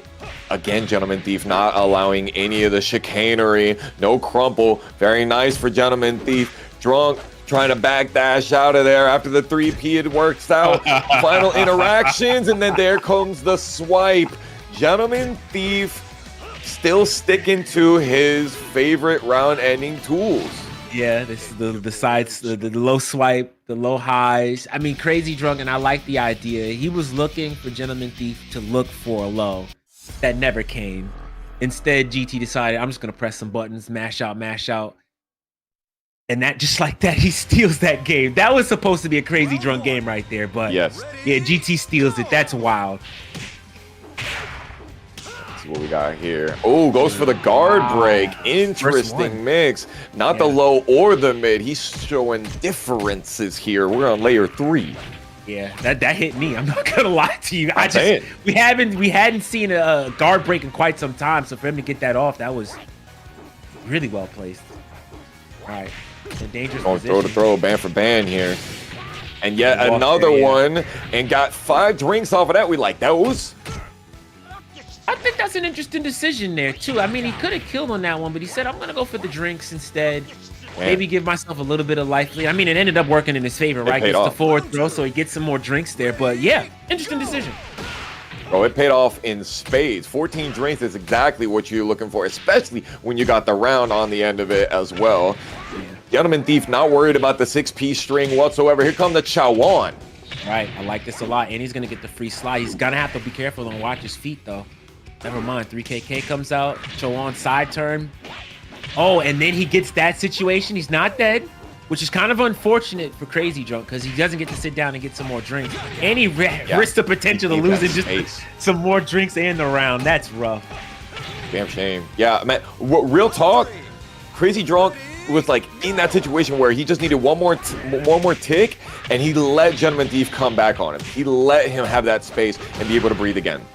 That show on duck that we talked about earlier. Immediate P plus K punish. Tries to go for the slide. That whips. He punishes. Just like that. We're down to 11. Oh my goodness. That's a ring out. That's rough. Yes, sir. We like that. And you know, honestly, that's bad for both players in that scenario. I mean, any opportunity to get as many drinks as you could have gotten from having him launch that high is kind of a big deal. But also, I mean, just getting wrung out, losing that round like that, it's rough. So again, kind of an advantage for Crazy Drunk to still have 11 drinks and be able to do what he's doing right now. This does give him a chance to come back. But again, look, round's a round, win's a win, right? So great reactiveness for Gentleman Thief, catching the low wake-up kick twice in a row right there. He's going for these counter hits. You know he wants it so bad. 1P finally sending it out. 12 drinks on the side of Crazy Drunk is exactly where he's trying to be right now. This is in a very important round. For sure. And this is exactly what I was talking about, and like, you know, allowing him to survive with as many drinks as he did. Again, I mean, he's out of his hands, but you set situations up like this where he can kind of get some interesting things rolling. For example, this punish. Oh, the bait. Oh, no. Nice. Bad throw. The classic. Ooh, finally going with the sweep. Oki with the charge K, and then Chawan out of nowhere. The challenging Chawan. Oh, he tried to get the knee. It was just a little bit too late. That could have been game right there. This is too clutch right now. Okay, both of them creating space. 6 seconds remaining. The tension is broken by the chop in half. Gentleman Thief is 1 game away from #1 spot. Keep going and don't stop. Man, it's ludicrous right now. This is a lot. This is a lot. And this is the game. I mean, we wanted to see this go to a final game, final round. It's looking like it might go that way right now. Ooh, man, I don't know how to call this. This has been pretty even, though. I will be honest with you. It has. Yeah, but like what I have seen is that Crazy Drunk is losing the crazy part of that name, man. He has not been allowed to go loco whatsoever. Right. I mean, you know, fantastic work from Gentleman Thief to be able to weather that storm and just kind of calm all the hilarity and the calamity down. It's been great work so far. And we're seeing right now Crazy Drunk trying to find a way to make this 1 drink work. 6XP comes out and the chase. Yeah, 6XP hurt him. Careful. Nice. Gentleman Thief still getting hit by the low high. Oh! Great tech roll. He did what? Oh, that's gotta hurt. Round 2. All right. Sure. I mean, we haven't seen a guard break all day. And I can say with confidence, we haven't seen a jump punch all day as well. So, I mean, he finding ways to make it work. And it's working. Oh, Randy Savage. Step into this Slim Jim. Oh, finally waking up into the meaty. Oh, here comes out. Nothing. All right. Crazy Drunk trying to find something here. Has to watch his feet. Speaking of which, oh my goodness. Yeah, it keeps happening, right? Every time Crazy Drunk wants to go for a setup, it's just wake up 6K every time. Yep. The Adam Yuki, it's just happening right now. He's learned well from his match earlier on and lose the semifinals. Big throw. Crazy Drunk needs that, and he's absolutely trying to create some space and create more drinks for himself. That's the win condition, and got the side turn, and Gentleman Thief refusing to tech roll yet again. Low high comes out. Okay. KP piano, 2P, charge. Great step. And a chop. Not All right. enough. He jumps over him, doesn't get everything. And of course, the Gentleman Thief, Robber Ender with the swipe, credit card swiping into the money. First place finish for Strike First own Gentleman Thief. Florida boys standing up on Tampa Never Sleeps. We like that. You gotta love it. So, I mean, there you go. If you're a Strike First fan, don't worry. You got a chance to see it happen. If you are a Florida fan or a Gentleman Thief fan or a John fan, you got a chance to see Gentleman Thief take the entire thing through. Fantastic work from Gentleman Thief, coming all the way back from the loss that he had from Black Alert, running it all the way back with John. What a way to close out the event. I mean, that was just a clinic from Gentleman Thief. And with that said, ladies and gentlemen, we do have our first 4 players locked in for this regional finals. And I'll read them off again one more time. And coming in first place, having to grind it out, it was Gentleman Thief. Second place, Crazy Drunk. Third place, Black Alert. Fourth place, Adam Yuki. So with those guys being out of the way, that opens up next week to quite some madness. Let's not forget that's going to be happening on November 11th. November 9th, that is the end of registration. So make sure you get in there, get registered, and be ready for another Tuesday night fight.